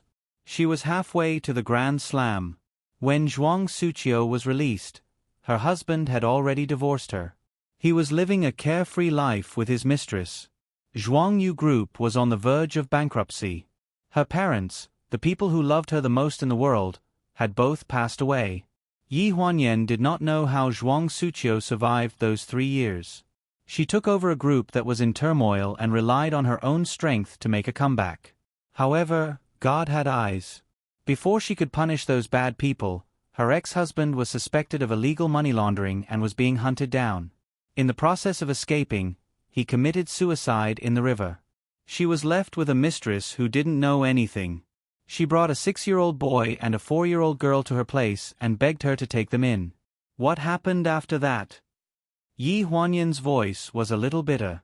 I didn't agree, and I didn't see her. Zhuang Suqiu took a deep breath and slowly exhaled. That woman knows that I like children, but she should also consider that those are her children. Yi Huanyan sighed silently, not knowing what to say. The two of them were silent for a long time. After a while, Zhuang Suqiu said in a muffled voice, "If my child had not been aborted in prison, it would have been about the same age as that boy." The world was full of sad people. When you thought that your life was miserable enough, Fate would always find a way to torture you and make your life more painful. 10 miles of the ocean, a passing traveler. The only thing that could stay was a little bit of expectation for life. 3 years ago, Zhuang Suqiu was living with resentment. She wanted to make a comeback with her family's century-old foundation. But now, the advertisements of Zhuang Yu Group were everywhere, and her expectations were gone. Adopt a child. Yi Huanyan suddenly said. Zhuang Suqiu frowned and a trace of disbelief appeared in her eyes. She did not seem to believe that Yi Huanyan would persuade her like this. I mean, even if it's not those 2 children, it's good to adopt a child at the orphanage. Yi Huanyan was experienced, so she knew what could support a person. It was when you saw life grow at a speed visible to the naked eye. Zhuang Suqiu did not answer, but seemed to be thinking about this matter. Chen Yin suddenly came over. Sister, take me with you when you go to Shanghai tomorrow. I will be your bodyguard. I'm going to look for someone, not to fight. Why do I need a bodyguard? Then Chen Yin pointed at Naneo. I will be his nanny. Naneo looked at her coldly. Sister Wu, if you go, I will be your nanny. You don't even know how to cook instant noodles. Hey, you little brat. Chen Yin jumped up. Don't you have soundproof earphones? I can read lips. Since you can read ventriloquism, I will go with you. I'm going to the amusement park. There's a huge one there. I want to go there. Chen Yin held Yi Huanyan's hand and shook it. If you take me with you, will the plane ticket be reimbursed? Yi Huanyan snorted. Reimbursed? Are you going to take a photo shoot or attend an award ceremony? Do you need the company to pay for your travel expenses? I'm going to take a photo shoot at the amusement park. I promise it'll be beautiful. Yi Huanyan could not persuade her, so she had no choice but to take her along. Just as she agreed, Su Hong suddenly came over. Going to Shanghai? I'm going too. One of my sisters has opened a shop there. I'm going to cut the ribbon. It's one of these days. I'll go with you tomorrow. The original plan to find her husband had suddenly turned into a sister outing. Plans could not keep up with changes. Even the heaviness in her heart was almost gone. Yi Huanyan even felt that it was a little funny. She wondered if she was being paranoid when she went out this time. If nothing happened to Ling Han at the hotel or a signing ceremony, it would be really funny. Therefore, Yi Huanyan didn't mention why she was going to Shanghai.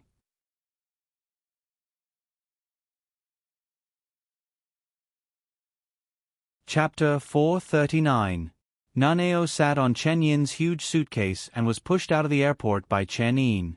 Yi Huanyan was talking to Su Hong at the entrance of the airport. Su Hong's phone rang. She turned and said to Yi Huanyan, "Let's go our separate ways here. I'm going to get a ribbon cut. I'll see you at the hotel tonight." Yi Huanyan nodded and stuffed Chen Yin and Naneo into the car that was sent to pick them up. Then, she went out alone and headed straight to the address that Gu Lu gave her. In the morning, she sent Ling Han a WeChat message to ask him when he was going back to Lanjiang. Ling Han replied, "I don't know yet." The signal that Gu Lu gave her came from the address that the message was sent. Ling Han has been active in this area for the past 2 days. Judging from the time that he replied to your WeChat message in the morning, that should be where he lives. Yi Huanyan stood at the entrance of the alley and looked at the garbage piles on both sides of the alley. She was very suspicious of Gu Lu's speculation that this was where Ling Han lived. How could anyone live in such a place? Even dogs wouldn't live here. She thought so, but since she was already here, she had to take a look. She walked to the end of the garbage alley. There was a narrow alley that could only fit one person. It was so dark that she couldn't see the end of it. She glanced at the map and confirmed that it was pointing to this place. Then, she carefully walked along the wall. When she walked to the end, her field of vision widened a little. However, it was only slightly better than the narrow alley and garbage alley from before. This place was probably an area in Shanghai that was waiting to be demolished. All the houses looked like they were on the verge of collapse. If there was an earthquake, even if it was a magnitude 2 earthquake, it would probably directly collapse. Even so, there were still many clothes hanging in the 2 rows of residential buildings. It seemed like there were quite a lot of people living here. There was an old man sitting at the door of the house closest to Yi Huanyan. He was picking vegetables. When he saw Yi Huanyan, a woman with an extraordinary appearance, he looked at her in confusion. "Miss, who are you looking for?" Seeing that someone was asking her, Yi Huanyan quickly replied, "Is there a tube-shaped apartment here?" The location that Gu Lu gave her was a tube-shaped apartment. Other than that tube-shaped apartment, almost all the houses here were signal jammed. The old man looked at Yi Huanyan warily. "Why are you looking for the apartment, young lady?" "I'm looking for someone. There's a hooligan living in the apartment. It's not safe for you to go alone." "Hooligan?" Yi Huanyan frowned. She was getting more and more confused. "Sir, can you tell me more about it?" The old man pointed at the back of the residential building opposite. "It's right behind there. It's an abandoned tube-shaped apartment. We moved out 10 years ago. That place leaks when it rains, and the circuit isn't working. We're old and can't live there anymore. It's only that guy who dares to live there by himself because he's young, has good legs, and has the guts to live there alone. I don't know what he's doing every day, but it's quite loud in the middle of the night. Also, that guy's character isn't good." "What's not good about him?" "Stealing, of course. That brat is very good at stealing." It was still afternoon. When the cold wind blew through the tube-shaped building, Yi Huanyan still felt a little cold. She couldn't help but shrink her neck and feel her way to the entrance of the tube-shaped building by stepping on the gravel. There was an abandoned switch by the wall. Yi Huanyan felt for it, but she was a little disappointed when she remembered that the old man said that the place had been in disrepair for many years. The circuit was old and couldn't be turned on at all. She didn't have time to retract her finger and press the switch. Unexpectedly, the lights in the corridor lit up. They lit up all the way to the top floor, as if they were illuminating the road to heaven. Yi Huanyan frowned. She hesitated and took 2 steps up the stairs. When she looked up, she saw a figure flash by. Her heart tightened, and she tightened her grip on the handbag in her hand. The 2 doors on the 2nd floor were open. Inside, there was some old furniture.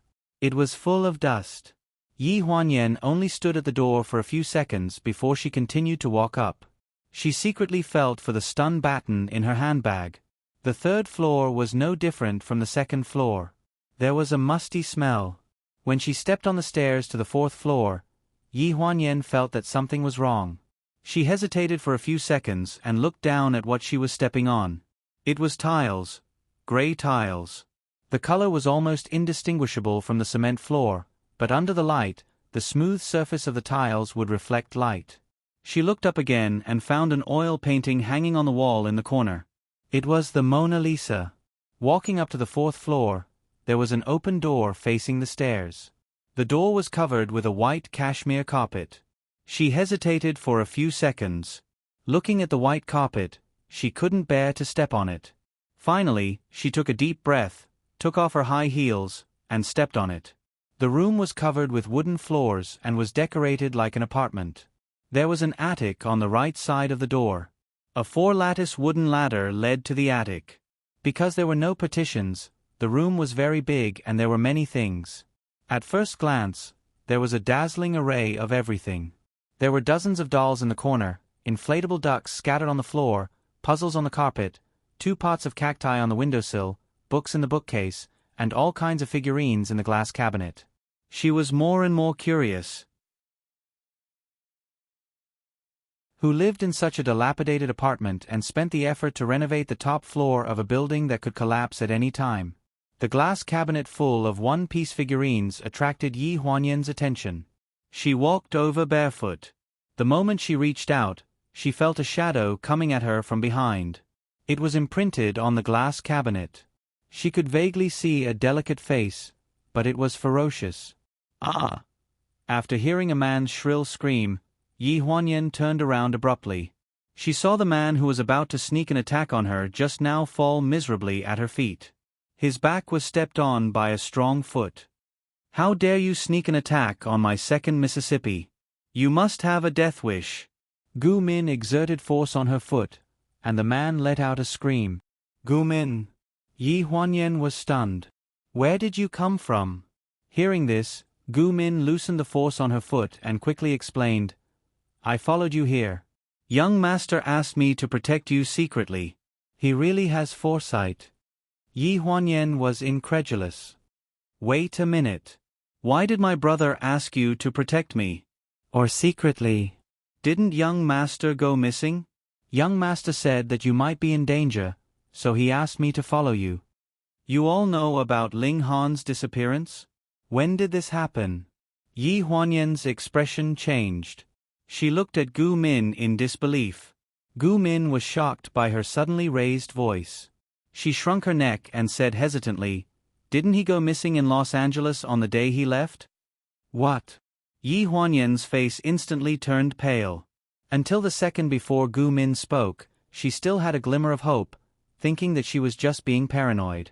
She didn't expect that the whole family knew, but she was the only one who was kept in the dark.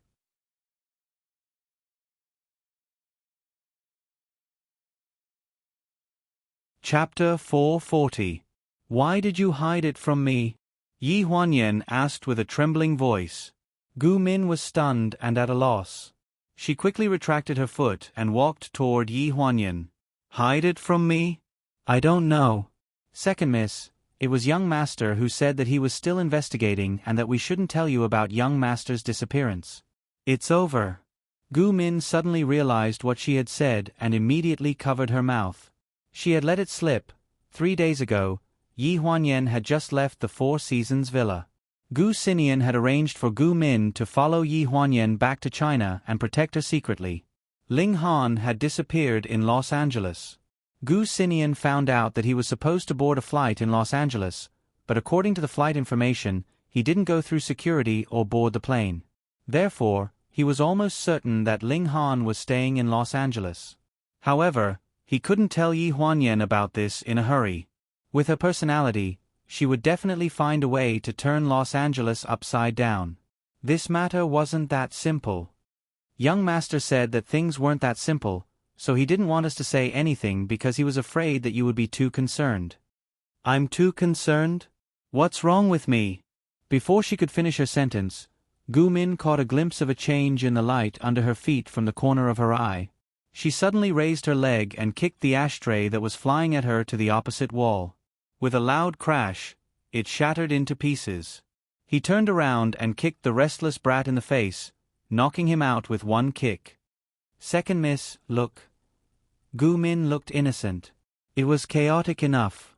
If Gu Xinian hadn't arranged for her to protect him secretly, Ling Han wouldn't be the only one suspected to be missing. Yi Huanyan was furious, but she couldn't vent her anger on Gu Min. She could only kick the guy on the ground and say angrily, Tie him up first. Gu Min was very good at tying people up. In less than a minute, she had tied him to the chair in the middle of the living room. She tied his hands behind his back, and the more he struggled, the tighter it became. Wake this guy up. Gu Min nodded and slapped him twice with the back of her hand. Pa! Pa! There was no reaction. Yi Huanyan saw that she was going to hit him again and quickly scolded, Hey, hey, hey, where did you learn this from? Wake him up. Beat him to death. Find a pail of cold water and pour it on him. Gu Min was stunned and withdrew her hand. Oh, okay, I'll go find it. Yi Huanyan looked at her back and sighed faintly. The 3 siblings of the Gu family were adopted by Gu Heng and grew up with Gu Xinian. The eldest, Gu Lu, was Gu Xinian's lackey and was very smart. The second, Gu Qi, had been taught by Gu Heng for a while since he was young and was sent to Yale University to study for a few years. He was considered gentle, but it was said that he was taught by Wan Yi and had excellent marksmanship. The third, Gu Min, was the youngest. When Gu Heng adopted her, she was still a baby. Wan Yi didn't have the heart to take care of children, so she left her with her 2 older brothers. She didn't learn anything from the group of burly men at Four Seasons Villa. She had a negative EQ and only learned how to fight. From the 2 slaps she had given the boy, Yi Huanyan felt that not only did she have a low EQ, but there was also a possibility that there was something wrong with her brain. A basin of cold water was brought over. Gu Min was about to pour it on the boy's head when Yi Huanyan hurriedly shouted, "Wait, let me take a look." Yi Huanyan walked forward and stretched out a finger to test the water. She instantly retracted her finger. It was really cold. December was a windy day. If this basin of water was poured on him, even if he didn't die, he would have a high fever or pneumonia. Yi Huanyan was still soft-hearted, mainly because she was afraid that there would be no clues if she killed him. She asked Gu Min to put down the water and took out a thermos flask from her bag.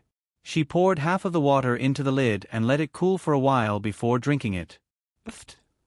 The water vapor filled the air and sprayed on the boy's face. His eyes were full of water droplets that kept falling down. Gu Min couldn't help but laugh out loud. "Second miss, you're too mean. It's not as good as the 2 slaps you gave him." As they spoke, the boy sneezed. Blood and snot spurted out from his nose at the same time. Yi Huanyan and Gu Min were so disgusted that they jumped 3 feet away. "Achoo!" His whole body trembled and he suddenly opened his eyes. He shouted in a hoarse voice, "Who are you?" Gu Min stepped on the crack of the chair next to his thigh and looked like a mountain king.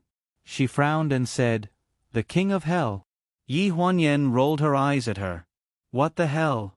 Where did you learn this from? Who exactly are you? What are you doing here? What are you trying to steal?"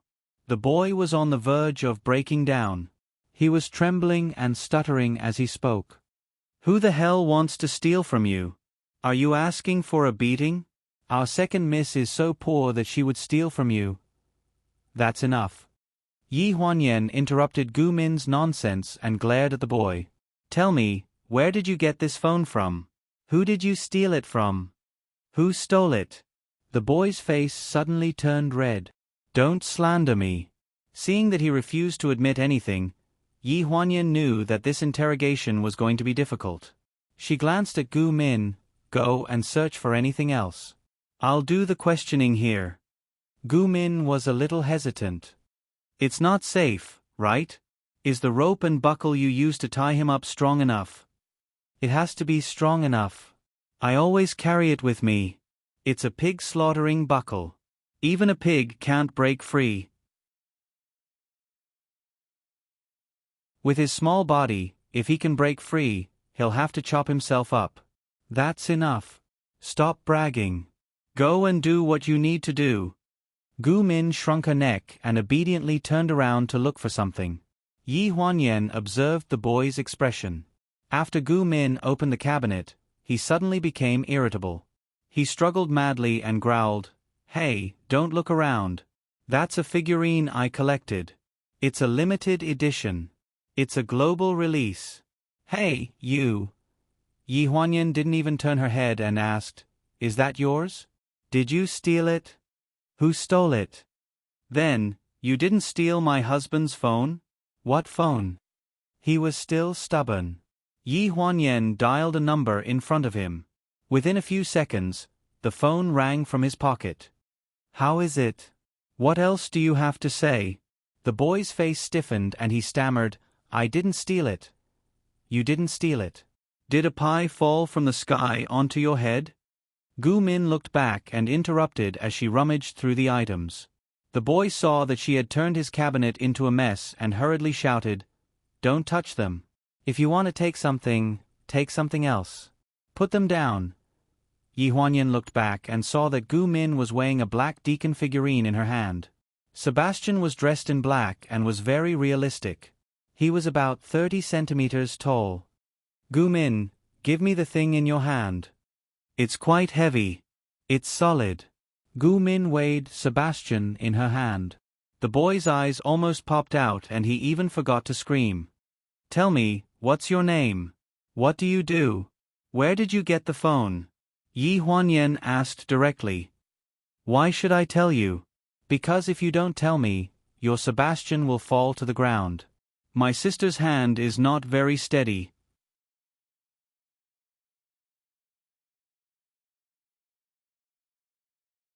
Chapter 441.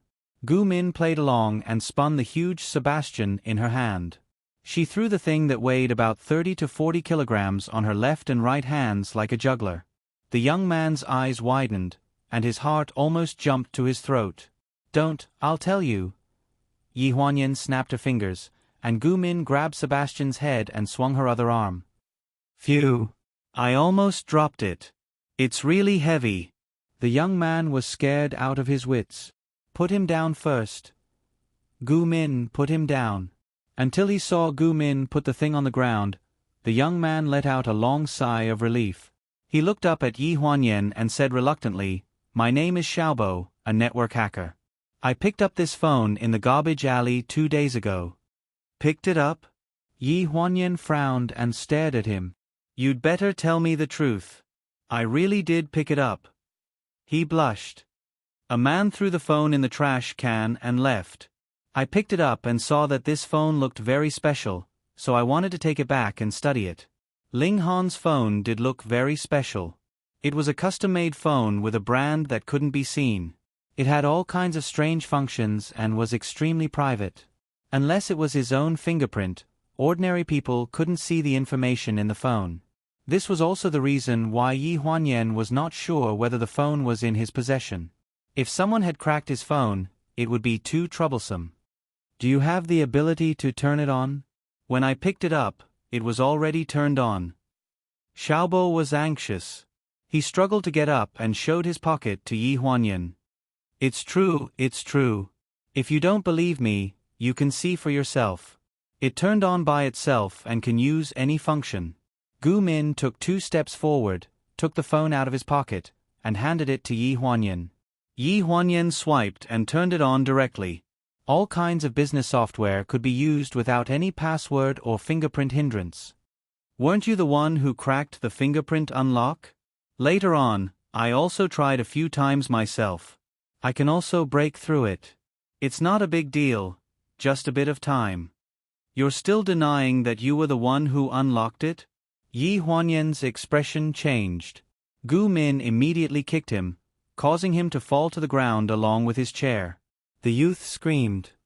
"Ah! I'm not lying to you." "Then you said you can solve it yourself." "Yes, it can be unlocked. After I brought it back, I used my fingerprint to set the password. Later on, I used another method to unlock it." "You're still not being honest. I'll kill you." Gu Min raised her leg and was about to kick him again. "Hey, that's enough. I think what he said might be true." Yi Huanyan stopped the violent girl. "Stop kicking him. If you kill him again, I still have something to ask him." Gu Min retracted her leg, nodded, and stepped aside. "Then the person who has been talking to me for the past 2 days has been you? Why did you do that?" Hearing this, the youth's face stiffened.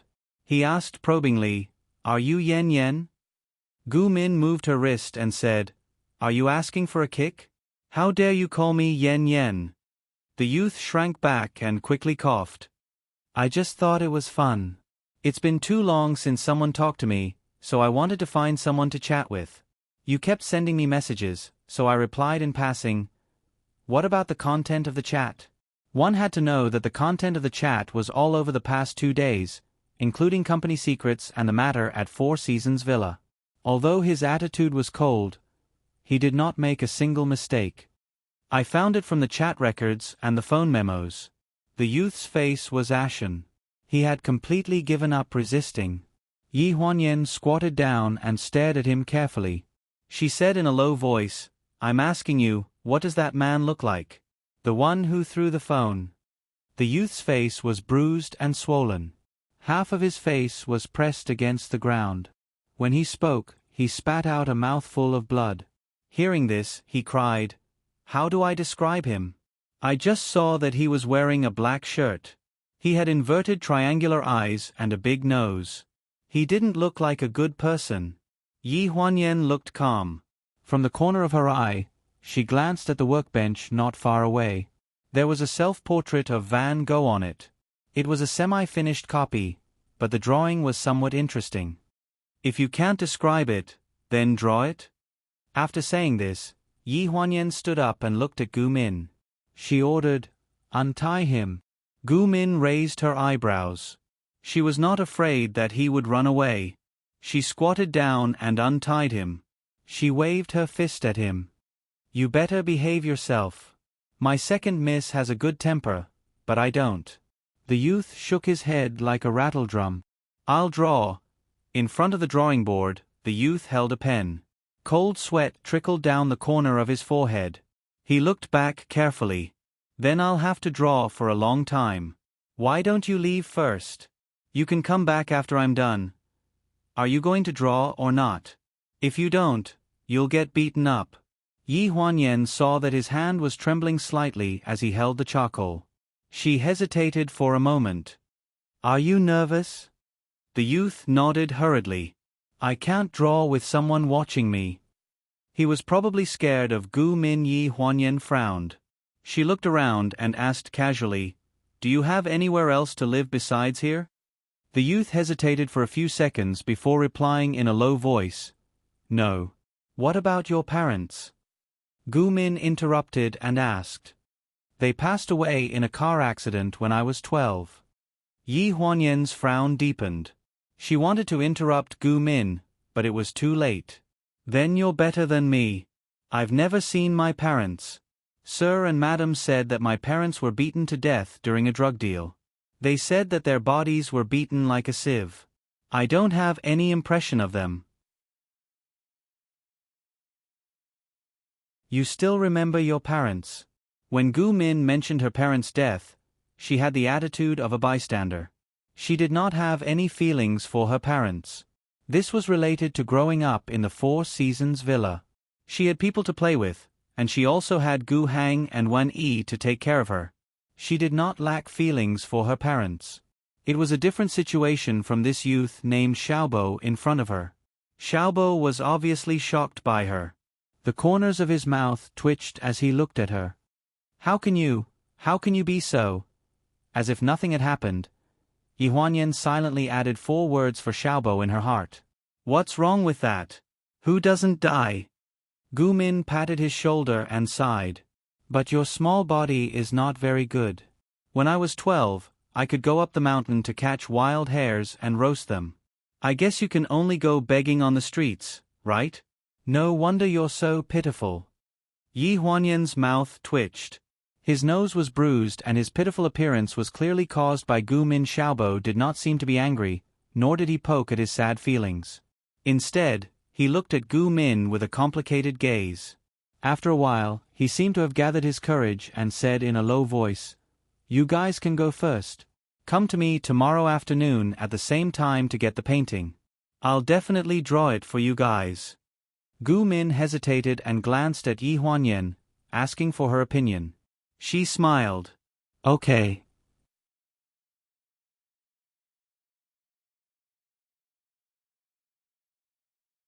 Chapter 442. Coming out of the apartment, Gu Min yawned. I haven't slept well for days, and you're still tormenting me tonight.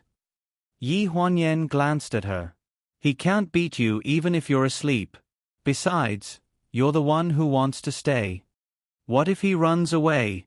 I want to take him with me. This guy is definitely up to something. What *T is he saying about not being able to draw or remember when we're in another place? Okay, Xiao Wu is at the entrance of the alley. You can go back. Don't beat him up. Contact me if you need anything. Hey. Gu Min grabbed Yi Huanyan with a worried expression. Is that Xiao Wu reliable? How's her fighting skills? Can she really protect you? Young Master had asked her to protect 2nd Mississippi.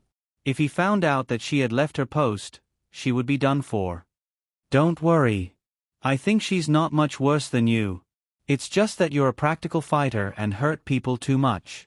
She's a competitive fighter. She can protect me and reduce the number of casualties. Is she that good? I want to learn from her. Another day. Can I introduce you two to each other another day? Seeing that it was getting dark, Yi Huanyan didn't want to waste time with Gu Min. She grabbed her bag and walked directly into the alley. Gu Min watched her walk out of the alley until she met up with a slender girl and got into the car. Gu Min then turned around and muttered as she walked upstairs, She's so thin. Will she be able to fight? In the taxi, Chen Yin looked at Yi Huanyan sternly from the front passenger seat and asked, "Why did you come here without telling us?" Yi Huanyan was buttoning Naneo's clothes. She looked up at her. "Are you sure you want me to say it now?" Chen Yin pursed her lips and glanced at the driver from the corner of her eyes. She swallowed and said, "You have to tell me when you get back." "Okay, but I'm hungry. Let's go eat first." "What did Hong Jie say?" Chen Yin slapped her thigh. "Sister Hong said that there's a gathering tonight. It's a gathering of young hunks. We're going to have dinner together." "All right." Changing the topic to the little fresh meats, Chen Yin began to talk to herself and fell into a frenzy of self-indulgence. She did not have the time to ask Yi Huanyan what she was doing here in the afternoon. Yi Huanyan looked out of the window. It was the end of December in Shanghai. The north wind was bleak, and the green plants on the road had withered. There were pedestrians everywhere, wrapped in coats, scarves, and hats. She deeply doubted whether the young man named Xiaobo could draw the man who had lost his phone. Also, she was worried about Ling Han. According to Gu Xinyan's deduction, he did not board the plane, and should have gone missing in L.A. Who kidnapped him? How is he now? Is he dead or alive? Everything is fine in China, and Yi Huanyan is not too worried about his life. Ling Han's last call was to Xiao Dong at Lonjiang City Airport. Although he was not the one who made that call, this proves that the kidnappers want to use him for something and will not harm him. Thinking of this, Yi Huanyan secretly heaved a sigh of relief. She no longer looked out of the window, but leaned back in the chair and closed her eyes to rest. Chen Yin seemed to have said something, but she did not hear it clearly. She opened her eyes and asked, "Huh? What did you say?" Chen Yin frowned.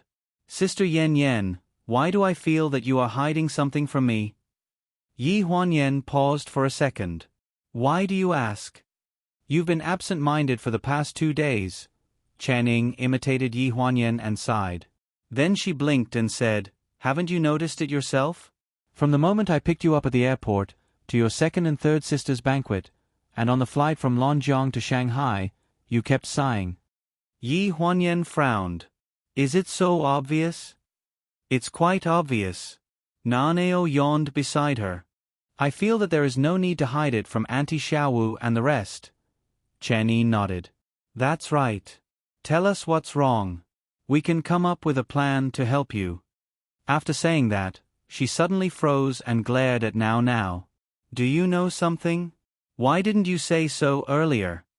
Naneo glanced at her and said calmly, "Sister Xiaowu and the rest of you can't help me with anything, so it doesn't matter if I tell you. It will only make you anxious." "Huh? I have a bad temper." Chen Yin was sitting in the front passenger seat. If she had been in the back, she would have pinched Naneo's face and started yelling at him. Yi Huanyan smiled helplessly. Chen Yin seemed to have understood something, so she stopped yelling after a while. After returning to the hotel and changing their clothes, the group rushed to Su Hong's appointment. It was said that there would be a group of young hunks. Chen Yin was not as excited as she was when she was in the car. Facing the young hunks who tried to strike up a conversation with her, she was also indifferent. As for Yi Huanyan, she was even less interested. Chen Yin went to the restroom. Su Hong smiled and toasted the people at the table before following her. Su Hong did not look too good when she returned. After the dinner, they went back to the hotel to rest. Yi Huanyan was busy calling Gu Xinyan to ask about Ling Han, so she went straight to her room after returning to the suite. Just as she was about to close the door, she turned around and saw Su Hong following closely behind her. Su Hong had one hand on the doorframe and was staring at her with a frown. Yan, I have something to ask you." Yi Huanyan was slightly stunned. Naneo went back to his room to rest, and the 3 sisters sat on the sofa in the living room. They had booked a suite at the hotel. It had 3 rooms and 1 living room. Yi Huanyan and Naneo could share a room, while Su Hong and Chen Yin could share a room each. Su Hong was obviously planning to interrogate them, so she went straight to the point. "What are you hiding from us? Do you still treat us as sisters?" Yi Huanyan's heart skipped a beat.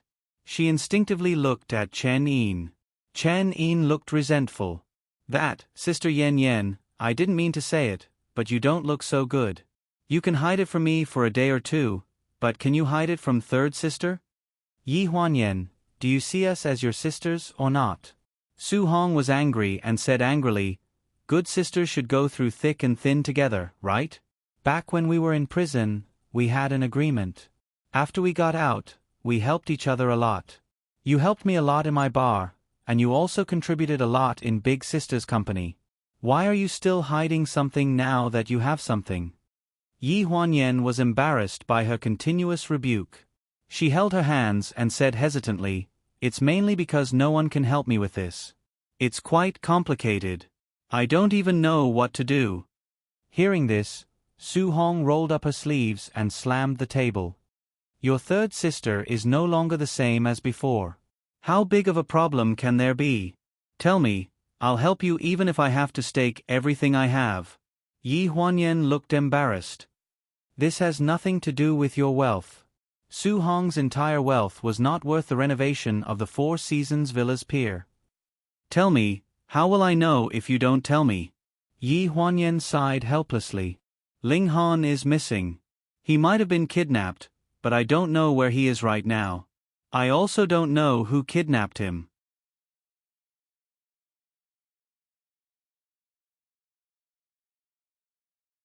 Chapter 443. Kidnap? Su Hong and Chen Yin had the same reaction. They were both in disbelief. Yi Huanyan took a deep breath and slowly said, I'm not sure, but he's been missing for now. Su Hong awkwardly twisted her neck as if trying to think of an idea. I think. How about I help you put up a missing person notice at the newspaper?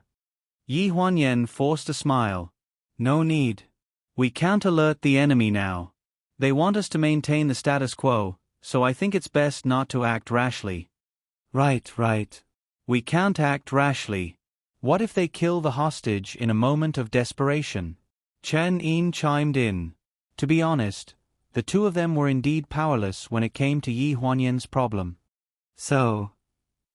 Yi Huanyan glanced at them. Don't worry about me. Just do what you need to do. Pretend I didn't say anything. I'll think of a way to solve this problem. Don't. Tell us what we can do, even if it's just running errands.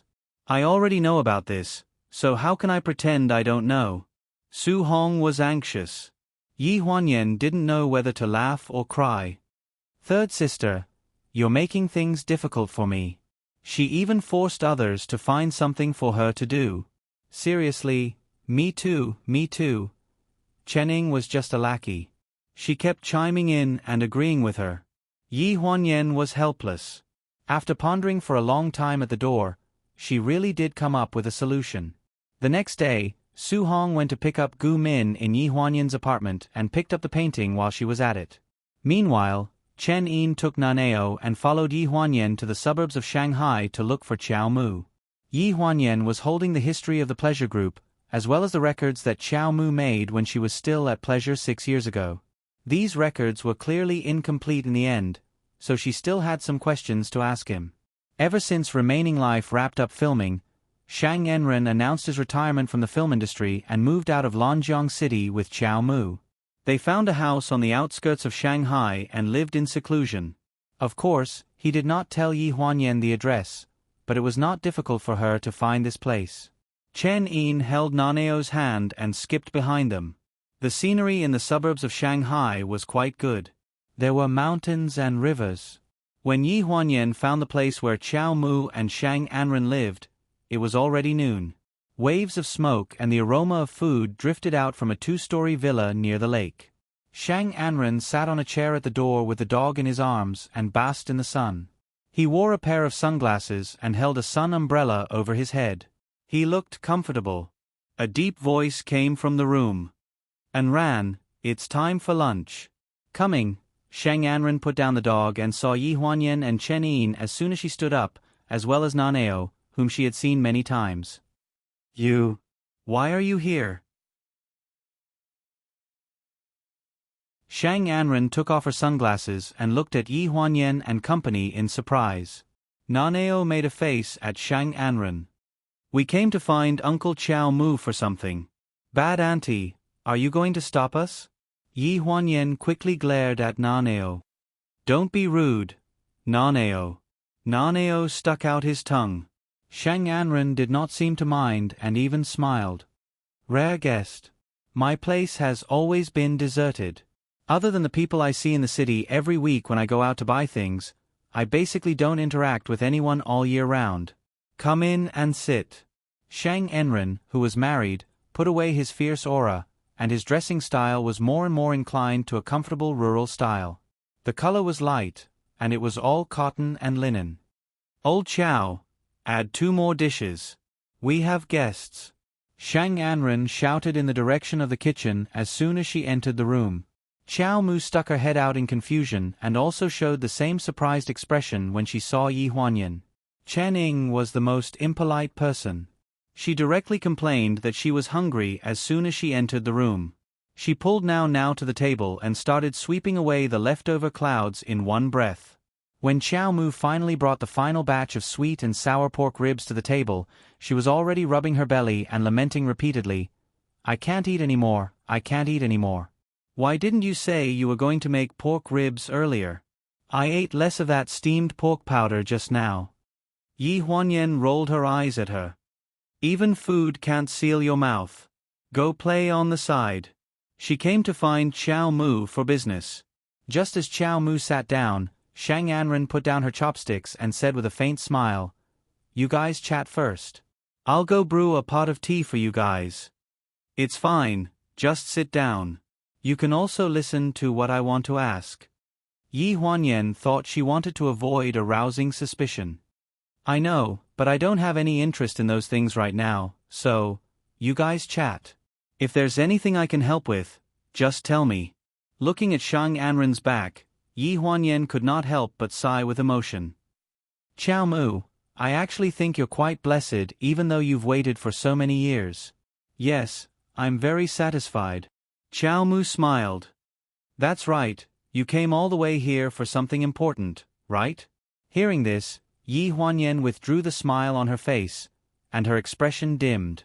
She briefly explained the pleasure group's current problems and Ling Han's disappearance. Chiao Mu frowned.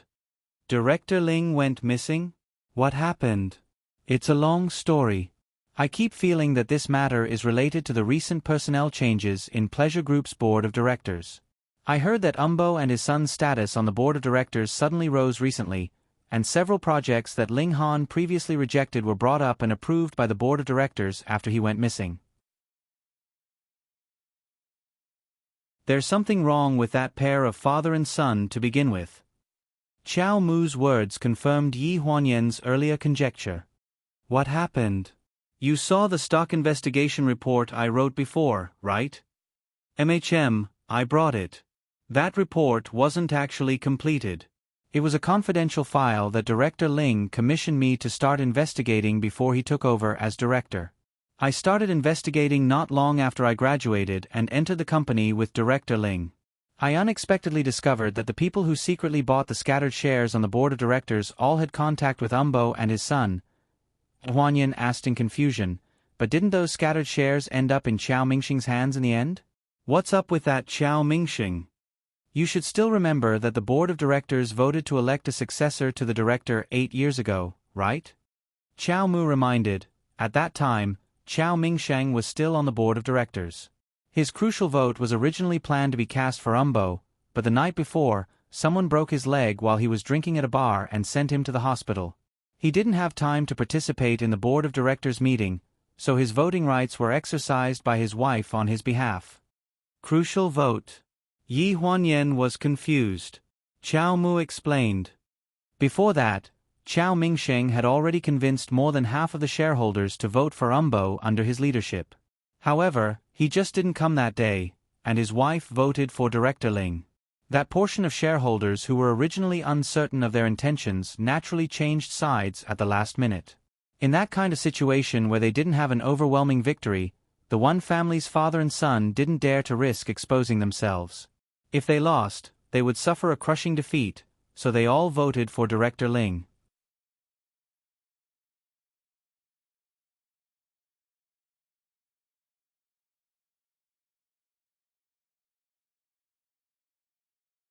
Shang Anren blinked and revealed a meaningful expression. Yi Huanyan, with your connections, you should have the ability to find a woman who looks like me, right?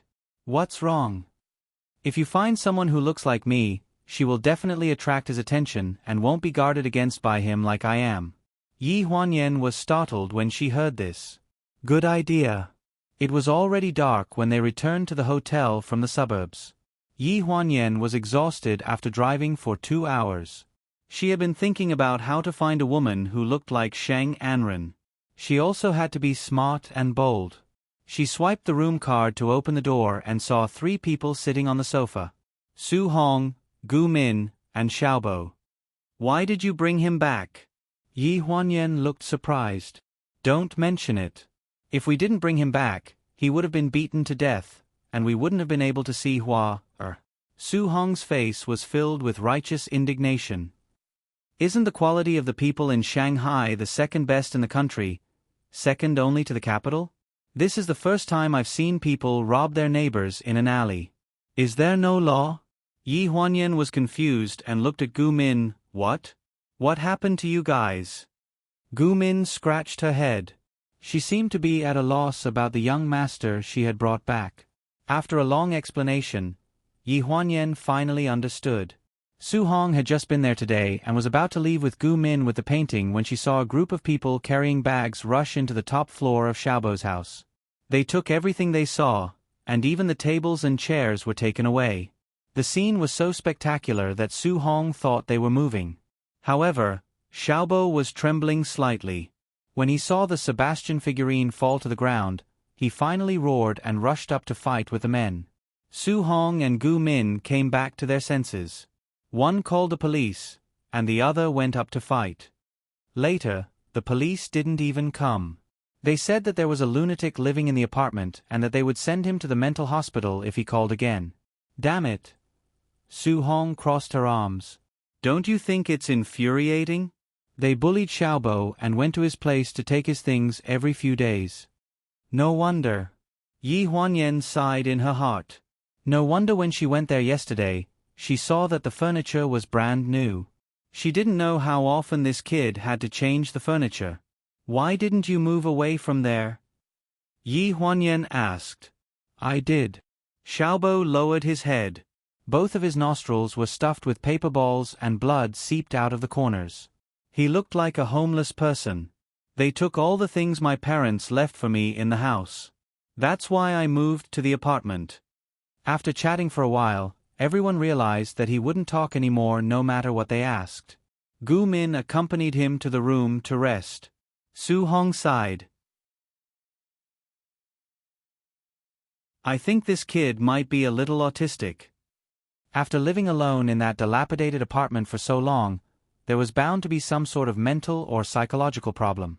There were still some mysteries about Xiaobo's life. Yi Huanyan took the half of the portrait that was rescued from Su Hong. She frowned and stared at the man's eyebrows for a long time. She vaguely felt that she had seen it somewhere. But the portrait was a sketch, and it was a mess in the snatching. Only the upper half of the face was left. Except for the eyebrows, almost nothing else could be seen clearly. When he wakes up and calms down, let him draw another one. Su Hong's eyes were a little apologetic. Yen, I'm sorry. I promised to help, but I couldn't get a painting back for you. It's okay. Yi Huanyan put away the painting. When she saw Su Hong, her eyes suddenly lit up. Looking for a beautiful woman, like Shang Anren, who was bold and clever. Wasn't there a living Mama Sang in front of her? Sister Hong, I still have a favor to do. Only you can help me. Hearing this, Su Hong stared. What's the favor? Tell me, where do you want to run errands? What do you want this time? I promise to bring it back to you unscathed. This time, it's not errands. I want you to help me find someone. Who? A woman. Yi Huanyan looked at Su Hong seriously. The kind of woman who looks like Shang Anren and has the courage to get information from the rich second generation.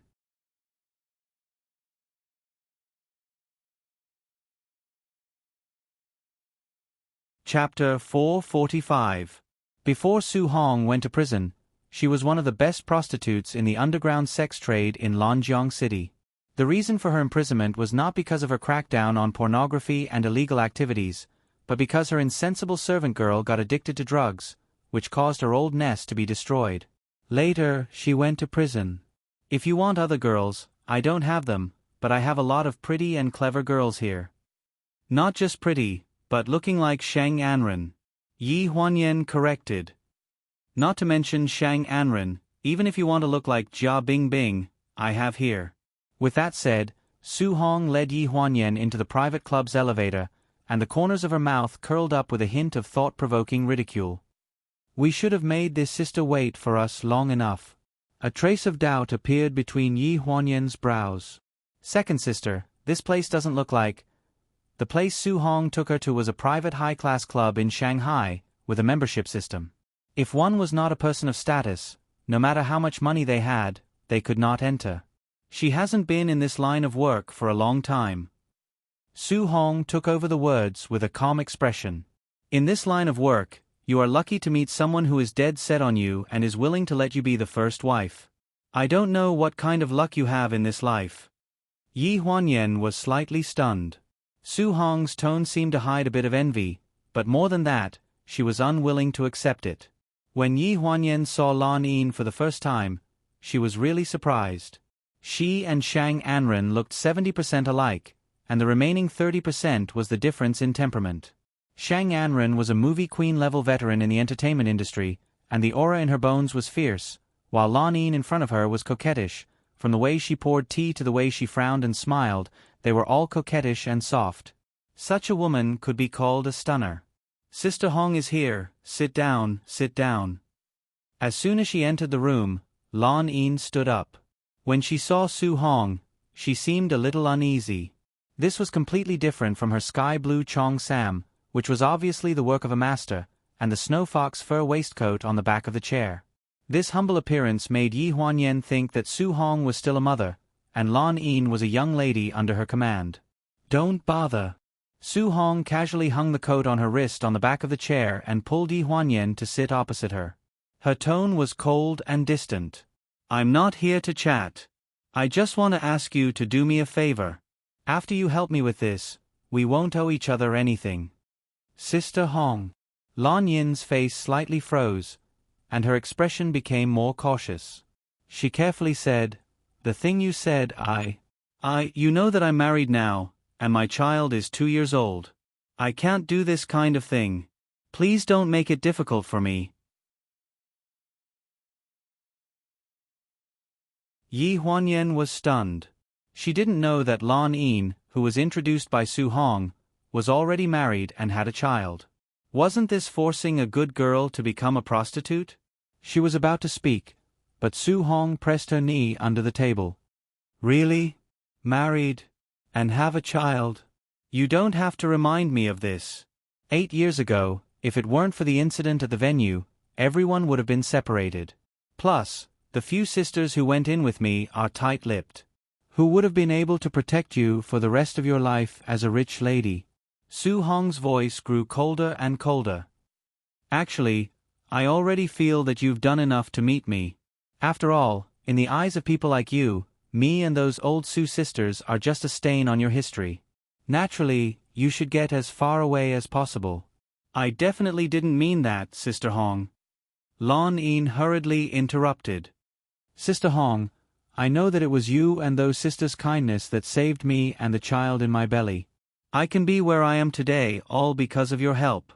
I owe you this favor, and I can't repay it in this lifetime. No matter what you want me to do, I'll agree. But this matter... No matter what I want you to do? Su Hong coldly interrupted her. I just want you to help me get some information from others. As for the other things you said, I won't ask you to do them. Su Hong used the word ask. His tone was overbearing. Sister Hong, don't say that. Forget it, since you're not willing, I won't force you. Don't make it seem like I'm forcing a good girl to become a prostitute. When I was young, as a mother, I didn't force the girls under me to serve anyone. Don't you know this better than anyone? As she spoke, Su Hong stood up.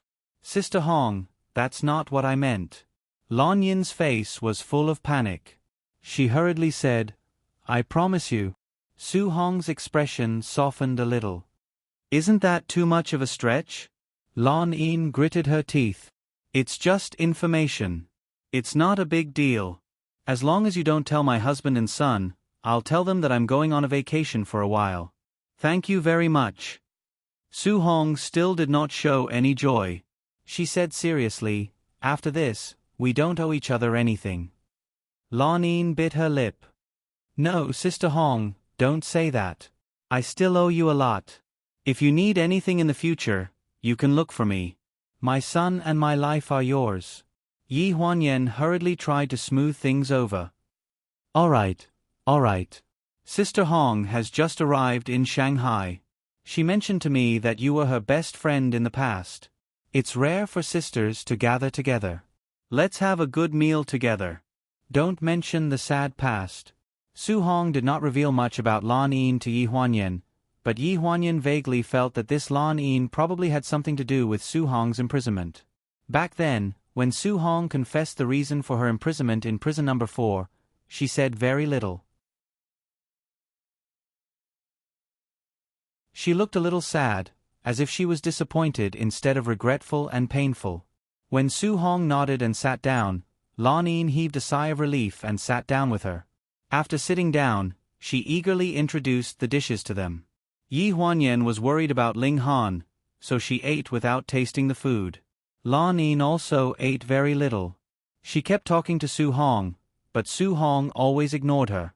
Almost all the dishes on the table went into Su Hong's stomach. After leaving the club, Yi Huanyan could not help but ask about Lan Yin. Su Hong's explanation was very concise. She was the one who brought people into the club to take drugs. At that time, she was pregnant, but the man was not divorced. He coaxed her for too long, so she broke up with him in a fit of anger. She wanted to earn more money to give birth to the child. In the end, the man's wife found out about this and directly reported us to the club. You didn't know about this. Logically speaking, you shouldn't have been in prison for so long. She was pregnant. She was taken away by the man and hid. I'm invulnerable anyway. Thinking that so many of my sisters were locked up, I couldn't help but grit my teeth. I'm sorry that they followed me for so many years, but they had to bear the consequences by themselves. As she spoke, Su Hong lit a cigarette. She seemed to be thinking about the past and looked lost.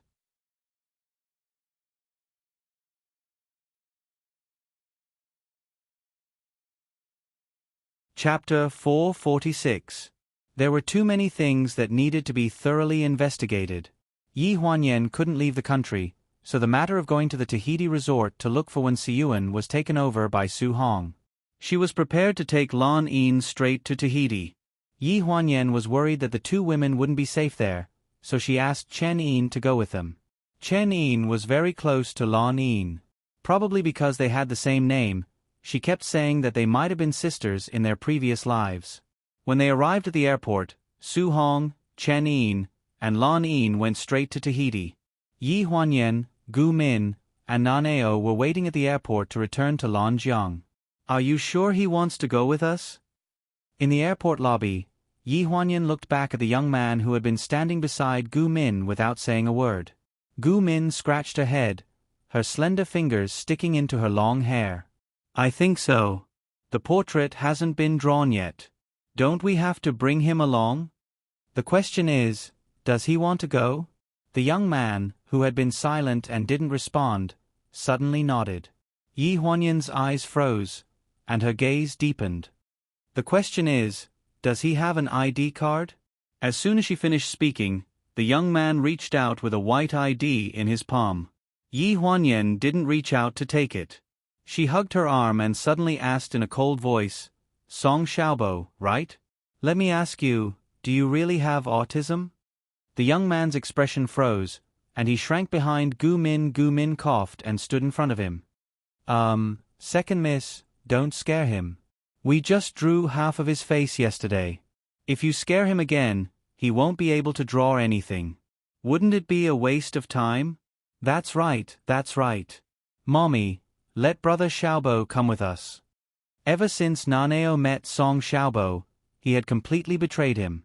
He followed behind him every day and wanted to learn from him in hacking.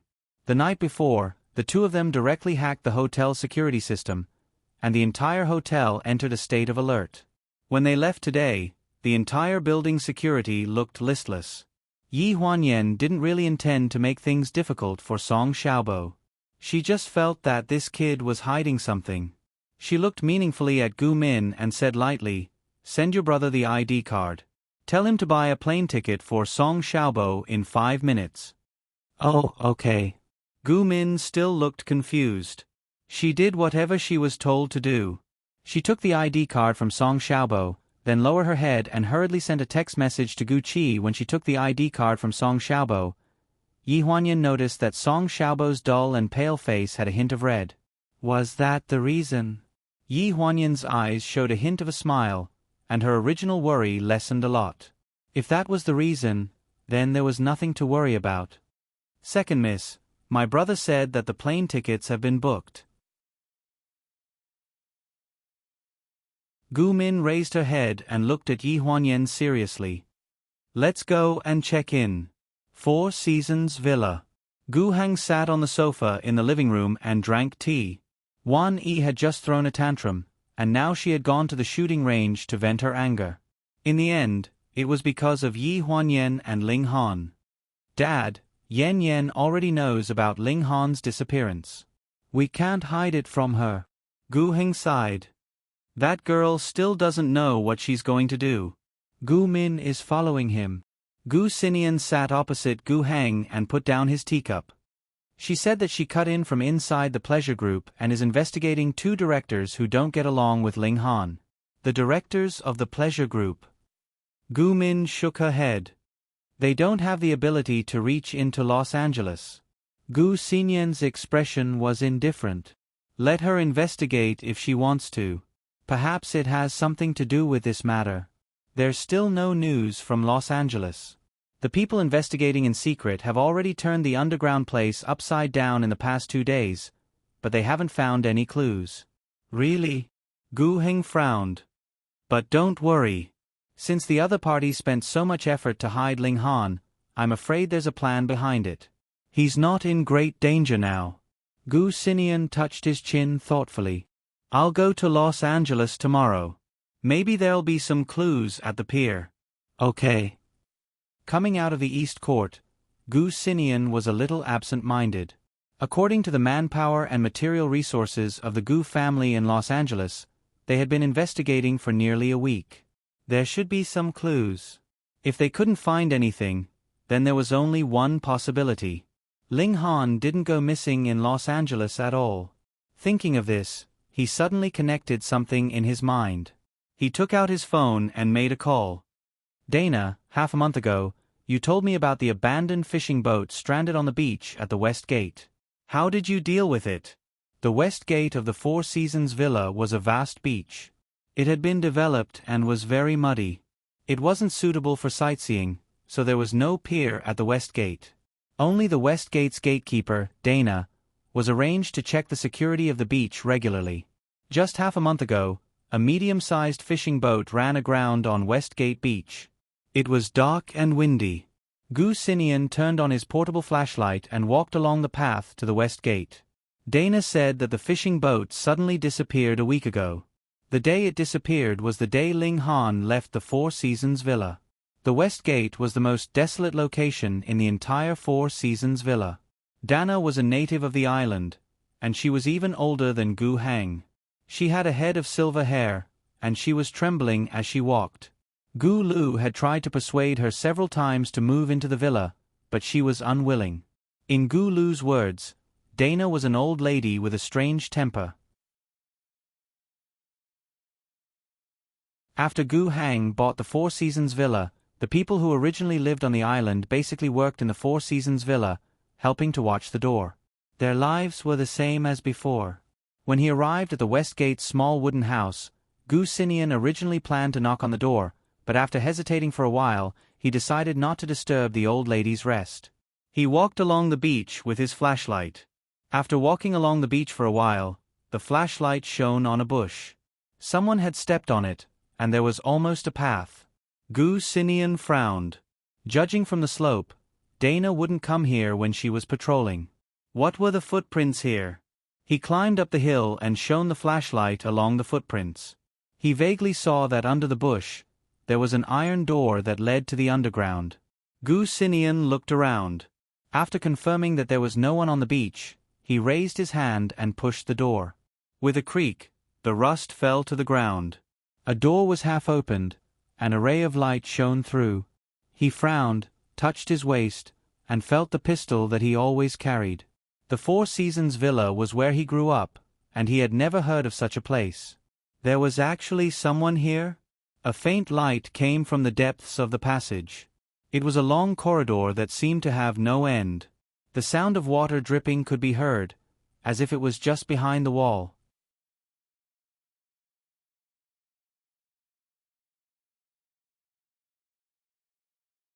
Chapter 447. After walking along the passageway for a long time, the light finally brightened up a little. At the end of the narrow passageway was a cave. There was a dark pool in the cave that was blocked by an iron fence. The light that Gu Sinian saw was from the candles on the inner wall of the cave. It was very weak and swayed left and right with a cold wind that suddenly blew in the cave, illuminating the room in the distance. With a splash, there was a strange movement in the pool. Who's there? Gu Sinian's face darkened and he took 2 steps back. Another crash sound was heard. The flashlight shone on the fence, through the gap between the bars, and fell on the dark water, rippling with light. A man stood in the water, a tall man. The water was at the same level as his knees. His hands were chained to the walls on both sides. He raised his head and stared at Gu Sinian in a daze, his voice hoarse. Ling Han. Gu Sinian's face stiffened. He looked at the man in the water prison in disbelief. Why are you here? Thinking of his previous speculation, he suddenly understood something. You didn't leave at all? The man in the water prison seemed to be unable to make a sound. He opened his mouth a few times and looked very painful. Seeing his pale face, he didn't know how many days he had been locked here. In December, the water was bone-chilling. If he wasn't taken out, his legs were very likely to die. You wait. While speaking, Gu Sinian held the flashlight and began to look for a lock along the fence. His other hand touched the side of his waist. His eyes froze. His waist was empty. A cold wind blew behind him. He turned around abruptly, but before he could do so, a heavy blow came from the back of his head. His vision turned black and he fainted. Lonjiang City. Haiyan Media's penthouse apartment. When Yi Huanyan led Song Xiaobo through the door, she deliberately looked at him twice. She found that when he entered the room, there was no change in his expression. He was still following behind Gu Min, seemingly a little shy. Naneo dragged Xiaobo to his room to look at his electronic equipment. Gu Min opened the fridge and took out some food. She plopped down on the sofa and turned on the TV. Have you been watching idol dramas recently? Yi Huanyan glanced at the screen and only saw a recently popular young actor reciting his lines. His voice was as stiff as a recorder. Sister Xiaoyu said that sometimes when you're too nervous, you just look at these things and don't need to use your brain. Yi Huanyan raised her eyebrows and didn't comment. She carried 2 glasses of milk and walked towards Naneo's room. Drinking milk again? Naneo sighed when he saw the milk. You can only grow taller by drinking milk. The earlier you finish it, the earlier you can brush your teeth and sleep. Yi Huanyan patted Naneo's head and handed the milk in her other hand to Xiaobo. Xiaobo didn't say anything.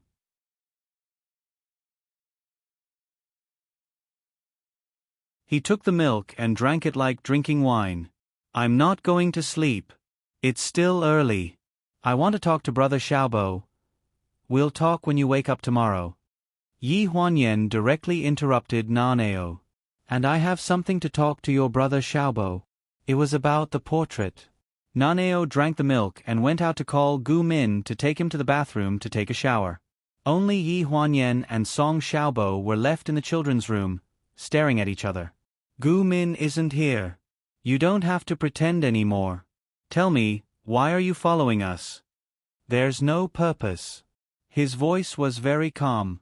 When he spoke, he stuck out his tongue and licked the milk foam at the corner of his mouth like a child. What about the portrait? You really can't draw it, or are you just stalling for time? I can't draw it. Hearing this, Yi Huanyan didn't get angry. She glanced at him. If you still can't draw it tomorrow morning, I'll ask someone to send you to a private studio until you draw it. It's fine if you don't believe me. I really can't draw it. It's useless even if you ask someone to watch me. I don't plan to ask someone to watch you. Yi Huanyan corrected him. Sure enough, Song Xiaobo's expression froze. He stopped licking his lips. Aren't you afraid that I'll run away? It's just a portrait. If you don't draw it, I have other ways to find what I want. But that portrait is very important to you. But if you delay it for too long, it won't be important anymore. Yi Huanyan couldn't be bothered to beat around the bush with him. She said directly, if you have any conditions, just state them. My deadline is tomorrow morning. If you don't want to draw it, you can leave tomorrow. Song Xiaobo's face paled. You can really agree to my conditions? Say it. I want to marry Min Min. Yi Huanyan felt a lump of blood in her throat.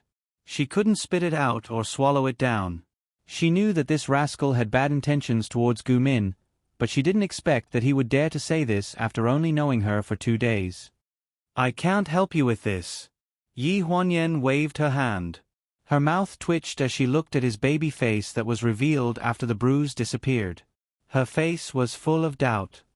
And have you reached the legal age for marriage? I'm 23. You look like you're 13. You said that I can state my conditions. But Min Min is free. Even if I'm her mother, I can't make decisions about her marriage. She called you second miss. Do you think this is a feudal society? Selling yourself as a slave? What are you thinking? She's like my sister. I don't care. You said that I can state my conditions. This is the only condition I have. Yi Huanyan felt that they were back to square one again. She frowned and stared at Song Xiaobo for a while. She stroked her chin and said, although I can't force Min Min to marry you, I can give you time to spend with her. Even after you finish drawing the portrait for me, you can still stay here. How about it? Really? Song Xiaobo's face lit up. Really? Yi Huanyan blinked. Then the portrait. I'll give it to you tomorrow morning. Deal. When Yi Huanyan came out of Naneo's room, she heard Naneo yelling from the bathroom in the living room. You got water in my eyes. Gu Min, you idiot. After a while, Gu Min was chased out by Naneo. Her hands were wet. She muttered as she came out, I told you not to open your eyes. I told you I wouldn't let you fall, but you didn't believe me. She walked to the living room with her wet hands. When she looked up, she saw Yi Huanyan coming out of Naneo's room. She was staring at her meaningfully with a half-smile. She was stunned. Second miss, what's wrong? Xiaobo agreed to draw. Really? Gu Min raised her eyebrows and looked happy. When did this happen? His autism was cured? He can talk to people now. Yi Huanyan was silent for a few seconds. She shook her head firmly. No, he still won't talk. I'll go look for him. Seeing Gu Min's excited look, Yi Huanyan smiled helplessly. It was a good match for a brainless person to meet a young man who was full of twists and turns. Ding! A notification sounded on his phone. Yi Huanyan opened her phone and saw the picture sent by Su Hong. In the picture, Lan Yin was wearing a bikini and standing far away on the beach of Tahiti. She was talking to a chubby middle-aged man. The man was not tall, and his round belly looked particularly exaggerated outside his swimming trunks. It was as if half a watermelon had been stuffed into it.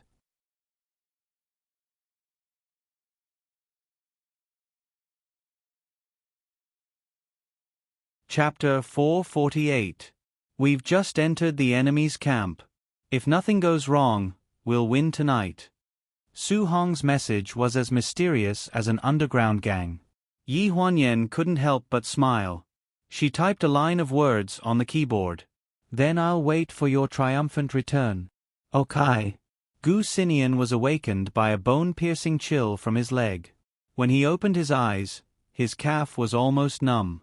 A sharp pain came from his wrist. He groaned, opened his eyes vigilantly, and looked in front of him. He was already in the water prison. Everything just now seemed like a dream. Ling Han wasn't in the water prison, and he was the only one tied up. The fire on the wall was still swaying desperately. His consciousness was a little blurry. A figure walked out of the passage and slowly walked to him. Through the bars, a strange smile appeared. It's you?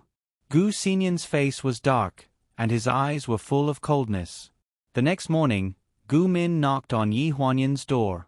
She was holding Song Xiaobo's painting that had just been completed. She excitedly woke Yi Huanyan up. Second miss, the portrait is done. Yi Huanyan stuck out her messy head from the quilt and yawned in a daze. Then, the moment she saw the painting, her eyes widened and she suddenly sat up in bed. This was painted by Song Xiaobo? Yes. It's actually him. Who is this person? Gu Min looked at the portrait in confusion. No matter how she looked at it, it was an ordinary person who couldn't be recognized in a crowd. Yi Huanyan's face was dark. Before she could answer Gu Min's question, the phone at the bedside rang. Yen, Lan Yin has already got Wen Siyuan, that pervert, to say the words. At the board meeting the day after tomorrow, the father and son will propose a recall of Ling Han. The father and son spent a few years buying the scattered shares outside and grasped the weaknesses of the board of directors. They have already turned all the people on Ling Han's side against him. Impossible. Ling Han has 47% of the shares in his hands. Which one of them is qualified to be the president? I don't know, but when Siyuan promised last night that Ling Han wouldn't come back. I recorded it. Now I'm on the way to the airport. That guy will probably wake up soon. I'll hang up and send it to you. Yi Huanyan was just about to ask why they were in such a hurry, as if they were fleeing, when the phone beeped and hung up. Then she received a recorded email in her mailbox. According to what Su Hong said just now, the father and son of the one family knew that Ling Han's disappearance was related to them. She quickly opened her mailbox and began to play the recording. The first part was the voice of Lan Yin persuading Wen Siyuan to drink. It was so charming that it made people's bones melt. Gu Min listened to a few words, shook her shoulders, and fled out of the bedroom with a look of dismay. Young Master Wan, I heard that you are the second in command of the pleasure group. Why are you here for a vacation at this time? I heard that the directors will attend the annual meeting of the pleasure group at the end of the year. You know quite a lot. Haha, but I don't like to hear the word, second in command. Wait, in 2 days, I will be the first in command. As for the fancy annual meeting of the pleasure group, the president is not there. How can it be held? The president is not there? You really know how to joke. Why am I joking with you? Baby, you still don't know, right? My father has been meticulously planning for so many years just for this day. That cousin of mine has been working for others all these years. For a woman, he has almost offended the entire board of directors. Hearing this, Yi Huanyan's heart trembled. She knew that Wen Siyuan was probably talking about Ling Han's proposal to transfer all his shares to her after she got married at the meeting. Of course, the board of directors would not agree. Ling Han's large shares meant the dictatorship of the entire pleasure group. How could they be relieved to hand it over to a strange woman? It doesn't matter, it doesn't matter. I have endured humiliation for so many years just for this day. Darling, come back to China with me in 2 days. At that time, I will directly register with you and let you be Mrs. Wan. What do you think? Oh, you are so annoying. Don't touch me. Most of the content of the recording was the two of them flirting with each other, interspersed with Lan Yin's subtle inquiry. She asked all the questions following Wen Siyuan's words. It could be heard that Wen Siyuan did not have any doubts. When the recording was about to end, there was a sudden change. A man's scream overflowed from the recording. Hearing this, Yi Huanyan froze and was so scared that she almost dropped her mobile phone. Sister Hong Yu. Lon Yin's voice was very surprised. Okay, let's go. Su Hong's voice ended the recording and the whole recording ended. Yi Huanyan hurriedly sent a voice message to Chen Yin. What's the matter? What happened over there? Why is there a scream in the recording? After a while, Chen Yin's reply came. You can't believe it even if I tell you. Sister Hong directly took the vase and opened a scoop for the fat man. Oh my God, you didn't see it. I can't compare with her speed. We have passed the security check. If there is no accident, we can go back tonight. She even made a move? What's going on? Yi Huanyan was a little worried. Isn't it because that damn fatty was too aggressive with Lan Yin? I thought Hong Jie was calm enough and was waiting for her to give me orders. I didn't expect that she would take the vase and go up by herself. She didn't even need me. What about Wen Siyuan? He drank so much that he can't even recognize his own mother. What can he remember? I destroyed the hotel's CCTV. Don't worry, after he sobers up, he definitely won't remember why he was cut open. Chen Yin seemed to be very upset that she did not make a move. She was very unwilling to admit defeat on the phone. Sister Hong said that she would use her brain, and I would do it. Why did she do it all? What kind of person am I? I came here for nothing. After hanging up the phone, Yi Huanyan looked at the portrait that fell on the ground. A wave of anger rose between her eyebrows. Sure enough, it was the Wan family's father and son. But what about Ling Han? Where did Ling Han go? Wen Siyuan could not get any more information from Wen Siyuan, and Umbo was a sly fox. She could only start from this portrait. In the afternoon, Yi Huanyan saved the portrait on her phone and asked Xiao Dong to meet her at a cafe near the headquarters of Pleasure Group. Xiao Dong was shocked when he saw the portrait in Yi Huanyan's phone. Are you saying that Qiao Mingsheng kidnapped Manager Ling? Ling Han's phone is here. Qiao Mingsheng lost it. The portrait was drawn by a witness. It is obvious that it is him. How can there be someone who looks exactly like him in this world? Yi Huanyan kept her phone. Her face was gloomy. You're tuning in to the Narrate and Escape YouTube channel. Don't forget to subscribe and join us on this journey to catch the most captivating stories.